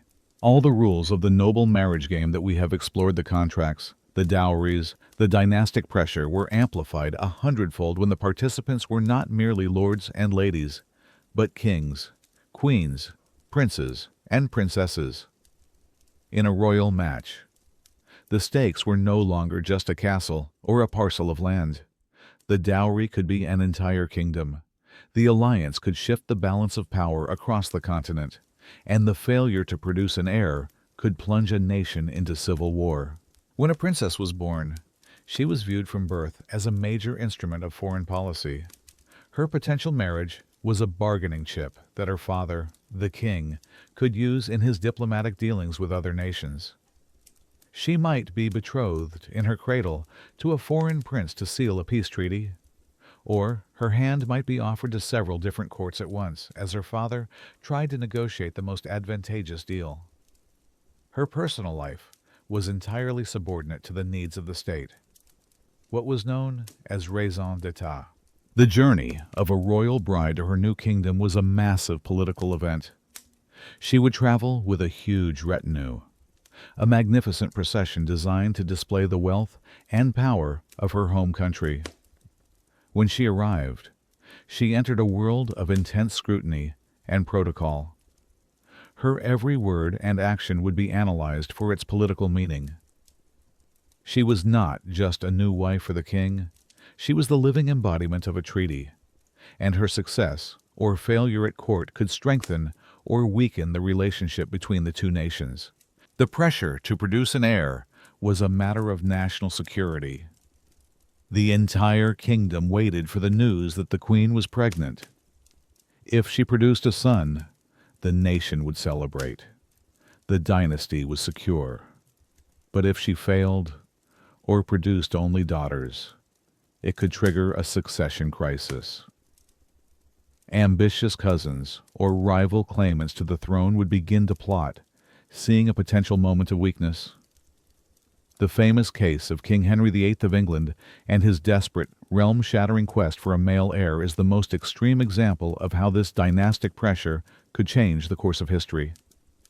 His need for a son led him to break with the Catholic Church, annul 2 marriages, execute 2 wives, and throw his entire kingdom into religious and political turmoil. For a king, choosing a wife was the most important political decision he could make. A marriage to a foreign princess could bring powerful allies and immense wealth. But it could also drag his country into foreign wars or create resentment among his own nobility, who might have preferred him to marry one of their own. A king's heart was a political battlefield. A love match, based on personal affection, was a dangerous luxury that few monarchs could afford, and those who indulged in it were often seen as weak or foolish by their advisors. In the royal match, the game was played for the highest stakes imaginable. The players were kings and queens, but they were just as bound by the cruel rules of duty and dynasty as any minor lord. Their choices, their loves, and their losses were not their own. They belonged to the history of the nations they ruled. In a world where love and personal feeling were so often absent from the marriage arrangement, the medieval nobility developed a rich and complex language of symbols to express the meaning of the union. The wedding ceremony and the gifts that surrounded it were not just traditions. They were a form of communication, a public declaration of the contract being enacted. Every object and every ritual was imbued with meaning. Let's begin with the ring. The wedding ring, a simple, unbroken circle, was a powerful and ancient symbol. Its circular form with no beginning and no end, represented eternity, a visual promise that the marriage bond was permanent and unending. It was placed on the fourth finger, which was believed, according to an old Roman tradition, to contain a special vein, the vena amoris, or vein of love, that ran directly to the heart. Even in the most political of marriages, this small, intimate ritual served as a reminder of the ideal of a union of hearts, a symbolic hope for a connection that the contract itself did not provide. The exchange of gifts was another critical part of the ceremony, a public display of the transfer of wealth and the creation of a new bond. The groom would often present his bride with a gift, a morgengabe or morning gift, on the morning after the wedding night. This gift, which became her personal property, was a reward and a public acknowledgment that the marriage had been consummated and the contract was therefore fulfilled. It was a tangible symbol of her new status and her husband's satisfaction. The wedding feast, as we have seen, was a display of power, but the food itself could be symbolic. Certain foods were associated with fertility and wealth, and their inclusion in the feast was a way of invoking blessings upon the new couple.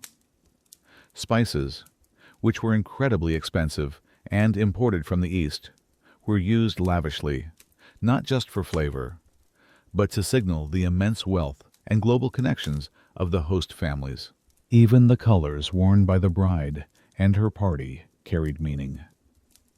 While white is the modern color for a bride, in the Middle Ages, blue was often associated with purity and fidelity, invoking the Virgin Mary. Red was a color of celebration and power, and brides would often wear rich, vibrant colors to signify the importance of the occasion and the wealth of their family. The bride's gown itself was a walking advertisement for her family's status, made from the most expensive materials they could afford, like velvet, silk, and cloth of gold, often trimmed with expensive fur. All of these symbols and rituals served a vital purpose. They took the cold, hard facts of the marriage contract, the exchange of land, the transfer of power, the duty to procreate, and wrap them in a layer of beauty, tradition, and sacred meaning. They provided a public script for an event that was deeply personal, yet intensely political. This language of symbols allowed everyone to understand the gravity and significance of what was taking place, elevating a simple business transaction into a grand and meaningful social drama. In a system so rigid, so powerful, and so unforgiving, did anyone ever dare to defy it? Did any man or woman ever break the rules of the game for the sake of true love? The answer is yes. But these acts of defiance were incredibly rare, extraordinarily dangerous, and serve as a stark reminder of the immense courage it took to follow one's heart against the full force of medieval society. These are the stories not of the game, but of the players who tried to overturn the board. For a noble woman, the most defiant act was to elope, to run away and marry a man of her own choosing, often someone of a lower social station whom her family would never approve of. This was not a romantic adventure. It was a catastrophic act of rebellion. By eloping, she was essentially stealing herself. Her value, her dowry, her lands, her use as a political pawn was an asset that belonged to her family. To give it away for free, for love, was seen as the ultimate betrayal. The consequences were severe. Her family would almost certainly disown her, cutting her off from her inheritance and her past. She and her new husband would be social outcasts. If her husband was a minor knight or a commoner, her family might seek to have him imprisoned or even killed for his audacity. They might petition the church to annul the marriage, claiming she was coerced. She would trade a life of privilege and security for a life of poverty and disgrace, all for a love that society deemed worthless. One of the most famous true stories of such a defiance is that of Héloïse and Abelard in 12th century France. Peter Abelard was a brilliant and famous philosopher, and Héloïse was his gifted young student. They fell deeply in love, a true meeting of minds and hearts, and had a secret affair which resulted in a child. They married in secret, trying to salvage her honor without damaging his career as a churchman. But when her powerful uncle discovered the truth, his fury was absolute. He felt his family's honor had been destroyed. In a brutal act of revenge, he had Abelard attacked and castrated. The two lovers were then forced apart, both confined to spend the rest of their days in separate religious orders. Their surviving letters are one of the most beautiful and heartbreaking testaments to a great love destroyed by the rigid rules of their world. These stories, both the historical and the legendary, served as powerful warnings. They told the nobility what would happen if the worlds of passion and duty were allowed to collide. They reinforced the idea that love was a dangerous, chaotic force that had to be contained within the safe, artificial game of courtly romance. To attempt to make that love real, to choose it over duty and family, was to risk everything: your fortune, your position, your family, and sometimes even your life. In the great chessboard of the castle, the king and the heir may have been the most powerful pieces, but there was often another figure whose influence was immense, a woman who had already played the game and survived the matriarch. This was the dowager, the mother of the lord, a widow who had transitioned from wife to the revered and often feared elder stateswoman of the family. Her reign was unofficial, but her power, rooted in tradition, experience, and respect, was undeniable. When a young bride arrived at her new home, the person who held the most immediate power over her life was not her husband, but her mother-in-law. The dowager was the guardian of the family's customs, the keeper of its secrets, and the undisputed ruler of the domestic sphere. She had managed this castle for decades, and she would not yield her authority easily. She would teach the new bride how things were done, from the proper way to manage the servants to the intricate politics of the local court. This tutelage could be a source of invaluable wisdom, or it could be a suffocating form of control. The matriarch's power was personal and profound. She was the emotional center of the family. Her sons, even the great lord himself, had been raised by her and often continued to seek her counsel and approval throughout their lives. She held the family's history in her memory. She knew the ancient alliances and the bitter feuds. Her opinion on a proposed marriage for a grandchild or a political strategy for her son carried enormous weight. To ignore the matriarch's advice was to risk not just her personal displeasure, but the disruption of the entire family's harmony. Her position as a widow gave her a unique status.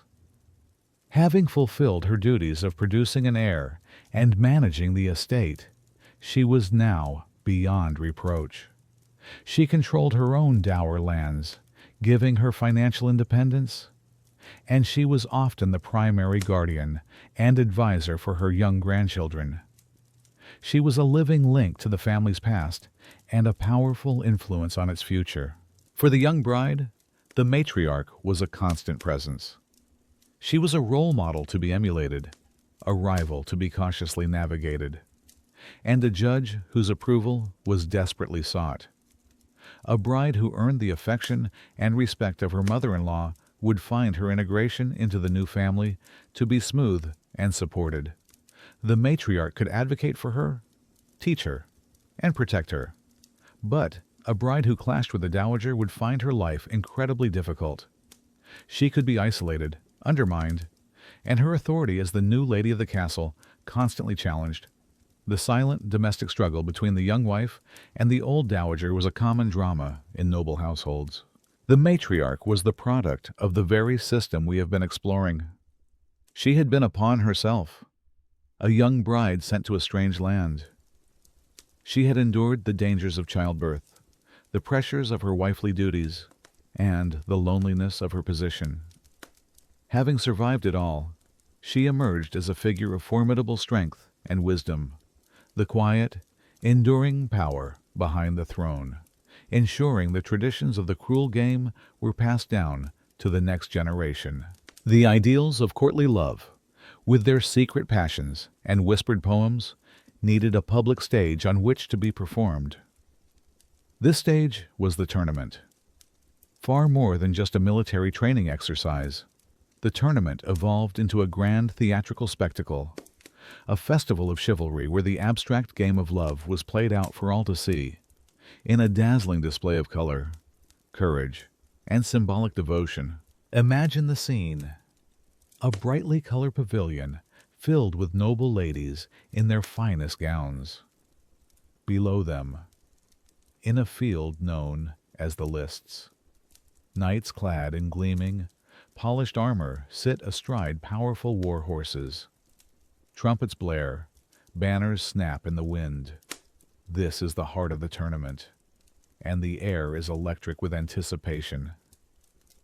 This is where the connection between love and martial prowess was made thrillingly real.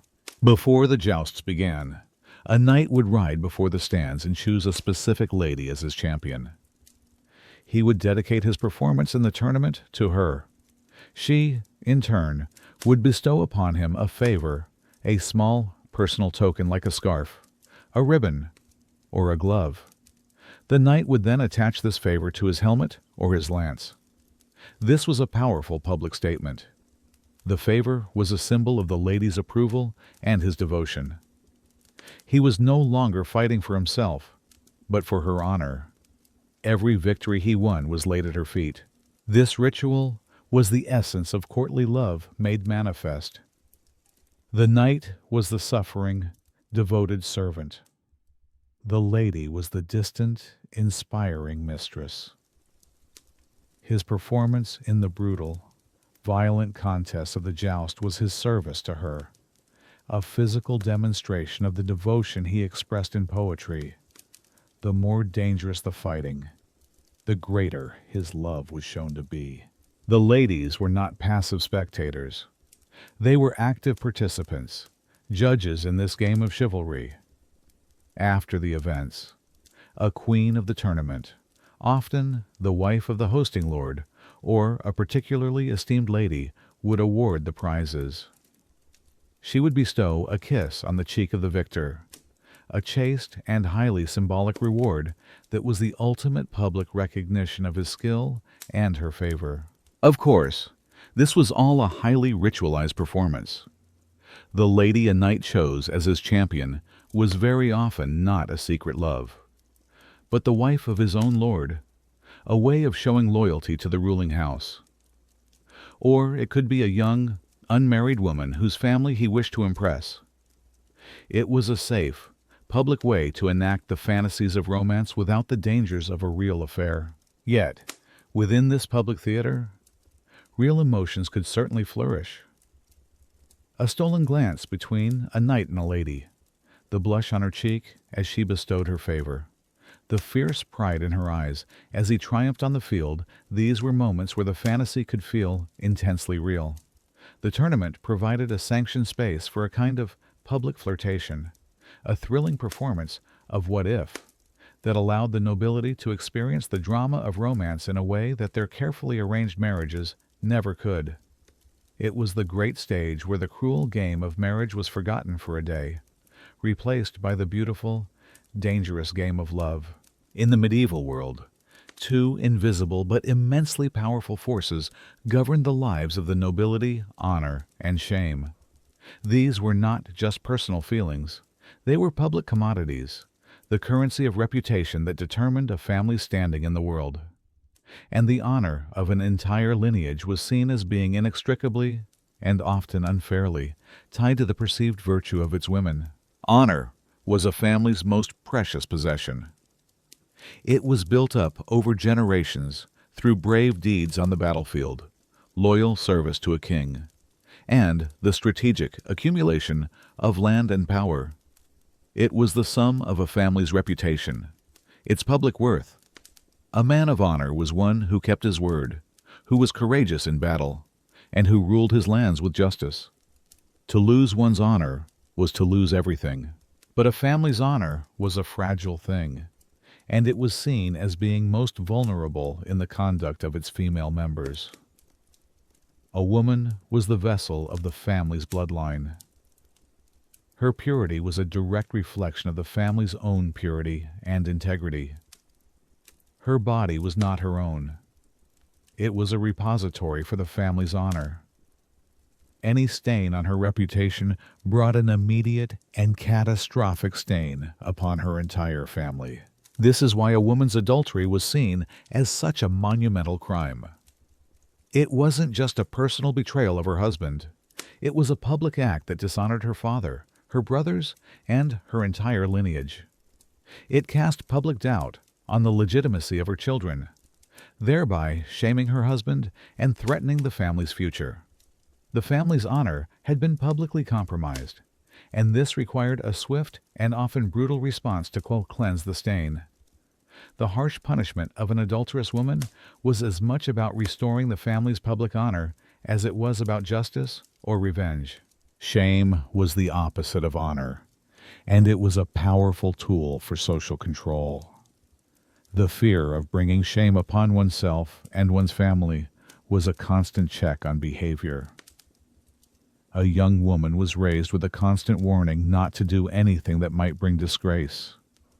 A flirtatious glance, a private conversation with a man, a rumor of impropriety, any of these could be enough to damage her reputation and, by extension, her family's honor, making her less valuable on the marriage market.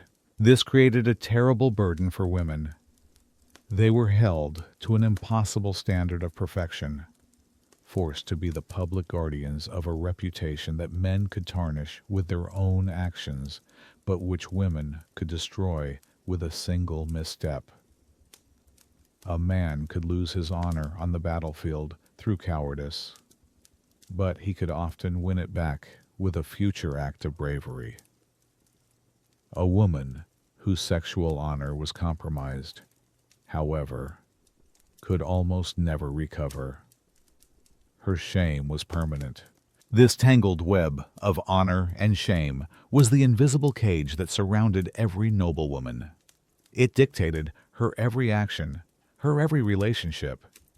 It was the underlying logic behind the strict supervision of young girls, the violent response to female infidelity, and the immense value placed on a bride's virginity.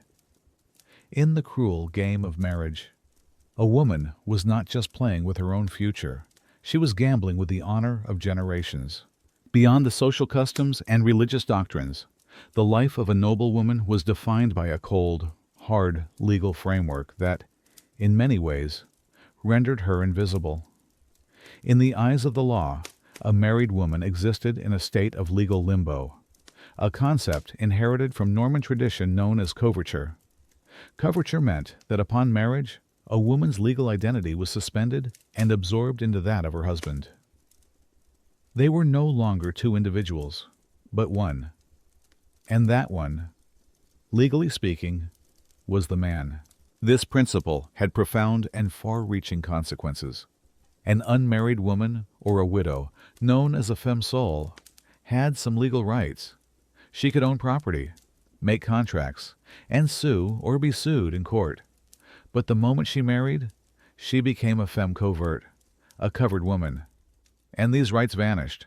Under coverture, a wife could not own land in her own name. Any property she brought into the marriage, her dowry, came under the complete control of her husband. He could manage it, sell it, or use the income from it as he saw fit. She was a conduit through which property passed from her father to her husband. She could not write a will to dispose of this property, because legally, it was not hers. She could not make a contract without her husband's consent. She could not incur debts. She could not sue someone in a court of law.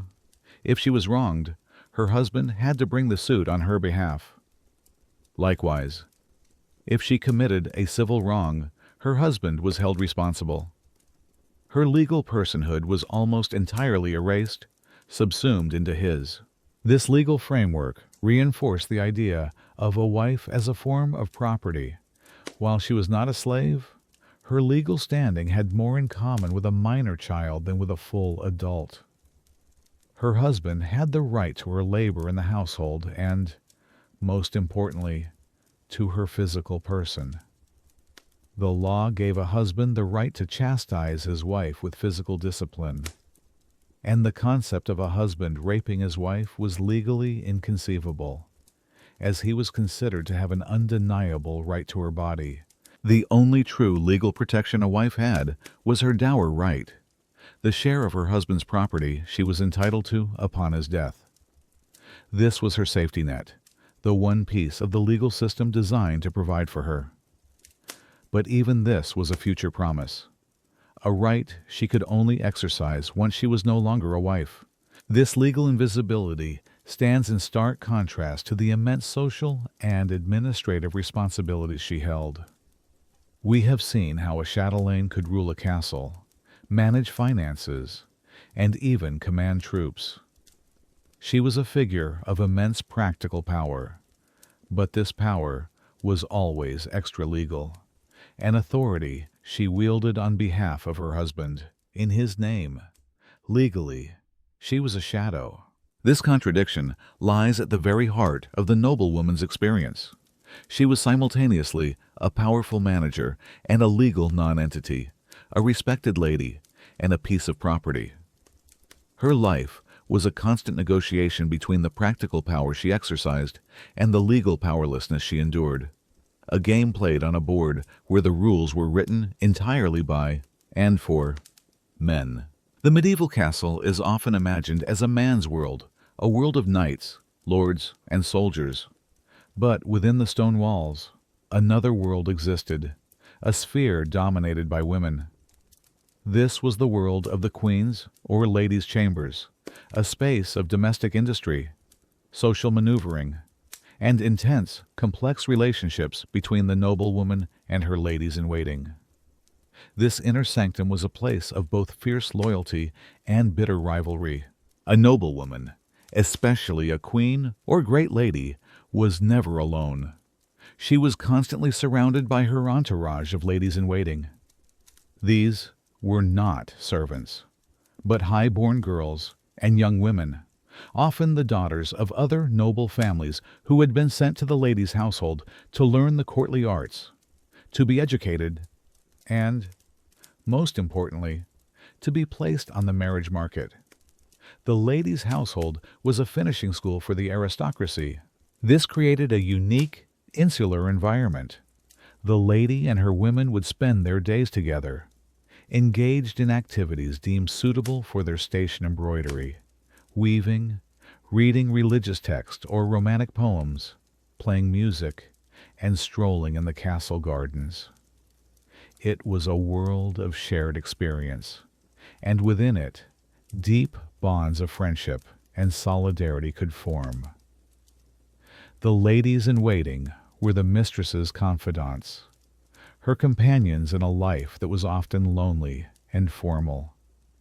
They would share secrets, offer comfort, and provide a network of support in the alien environment of their husband's court.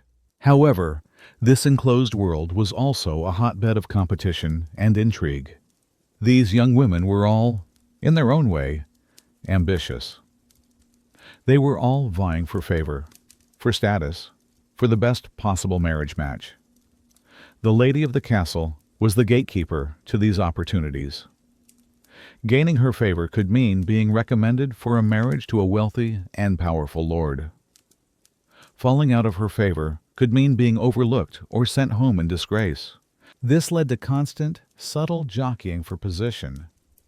Who was chosen to help the lady dress? Who was invited to sit closest to her during the feast? Who was entrusted with a secret message? These small signs of favor were meticulously noted by everyone. Gossip was the currency of this world, and a well-placed rumor could elevate one lady while ruining another. Rivalries could be intense, as young women competed for the attention of visiting knights or for the esteem of their mistress. The lady herself had to navigate this complex web of relationships. She had to manage the friendships and quell the rivalries within her own household. Her ladies were her companions, but they were also her responsibility. Their conduct reflected on her, and any scandal within her chambers could bring shame upon the entire court. This world of women was a microcosm of the larger political world outside. It was a place of alliances and betrayals, of loyalty and ambition. It offered the noble woman a space of companionship and female power, a sanctuary from the male-dominated world of formal politics. But it was also its own kind of cage, a gilded fishbowl where every action was observed and every relationship was freighted with unspoken competition. And so, we are left with two worlds, existing side by side in the medieval imagination, as different as night and day. On one hand, we have the world of marriage, a world of contracts, of politics, of cold, hard pragmatism. It is a world where a woman is an asset, where duty is paramount, and where love is, at best, a fortunate accident. On the other hand, we have the shimmering, literary world of courtly love, a world of passionate devotion, of selfless service, of intense, personal feeling. A world where love is a religion, and the lady is its goddess. How can a single society create and sustain two such contradictory realities? Why invent such an elaborate, romantic fantasy while practicing such a cynical reality? The answer, perhaps, is that one was born from the emptiness of the other. Courtly love was not just a flight of fancy. It was a necessary response to the emotional void at the heart of the noble marriage system. It was a cultural invention designed to hold all the feelings that political unions had no room for. The human spirit needs a place for romance, for passion, for the feeling of individual, special connection. When the most important relationship in a person's life, marriage, was stripped of this potential, that need did not simply disappear. It had to be channeled somewhere else. Courtly love became that channel. It was a safe, parallel universe where one could experience the intoxicating highs and tragic lows of romance without upsetting the all-important social order. Because it was a game with strict rules. Because it was, in theory, non-physical and unattainable. It could flourish without threatening the lines of inheritance and power. It was an admission, in a way, that the system of marriage, for all its political utility, was emotionally unsustainable on its own. It acknowledged that human beings were more than just chess pieces, more than just tools for dynastic ambition. It provided a script for the heart in a world that was governed by the head.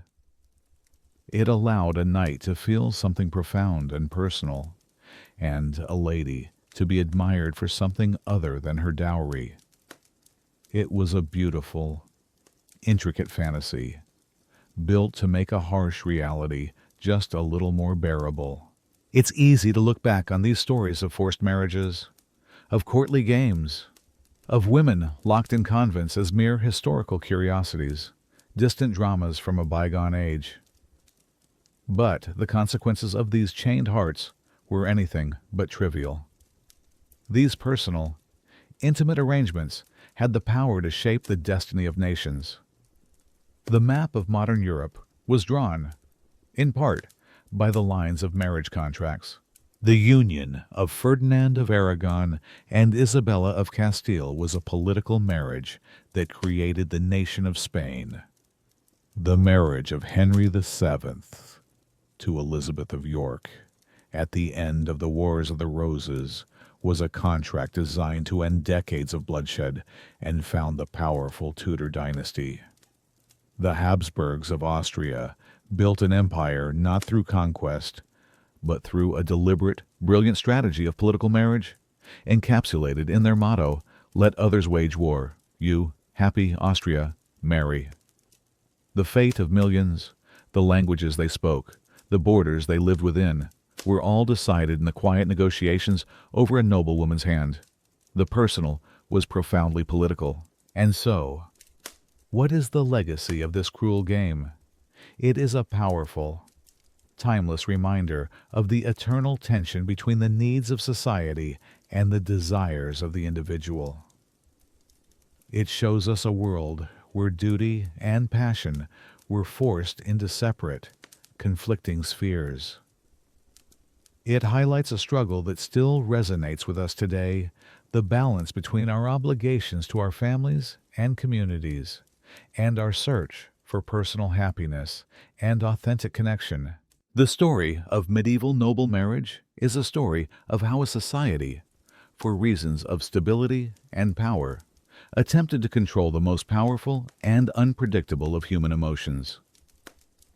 It is a story of the intricate systems it built to manage love, and the beautiful fantasies it created to escape those systems.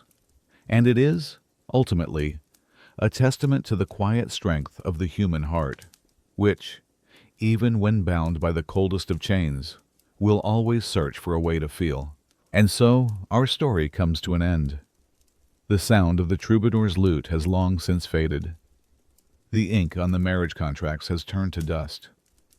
The castles themselves, once centers of power and political maneuvering, are now just quiet, sleeping stones on a green landscape. Let one final image form in your mind. Imagine one of these castles, late in the night, centuries ago. The fires have all burned down to soft, glowing embers. The guards are quiet on the battlements, their footsteps slow and muffled. In a high window, a single candle burns. Perhaps it is a young wife, thinking of the home she left behind. Perhaps it is a powerful chatelaine, weary after a long day of managing her vast estate. Or perhaps it is a widow, finally in possession of her own life, contemplating the dual nature of her freedom. She is just one of countless women who played her part in this cruel, intricate game. A life of duty, of constraints, of brief moments of power, and long seasons of waiting. She was a daughter, a wife, a mother, a pawn, and sometimes a queen. Her joys and her sorrows were the quiet, hidden heart of history, the unseen threads that wove together the grand tapestry of kingdoms and dynasties. But now, all of that is gone. The passions have cooled. The political struggles have been settled by time itself. The pain, the longing, the ambition, it has all been smoothed over by the immense, quiet passage of the years. All that is left is a profound and lasting silence, a silence that now belongs to the past, a silence that we can borrow, just for tonight, to find our own peace. Let that image dissolve now.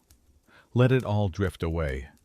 The castles, the queens, the contracts, they have played their part, and their story is over. And as they fade, you can let the world around you fade as well. There are no duties for you to fulfill tonight, no contracts to be signed, no alliances to be forged. The cruel game is over, and you are free. All of the rules and all of the pressures of the day can be set down.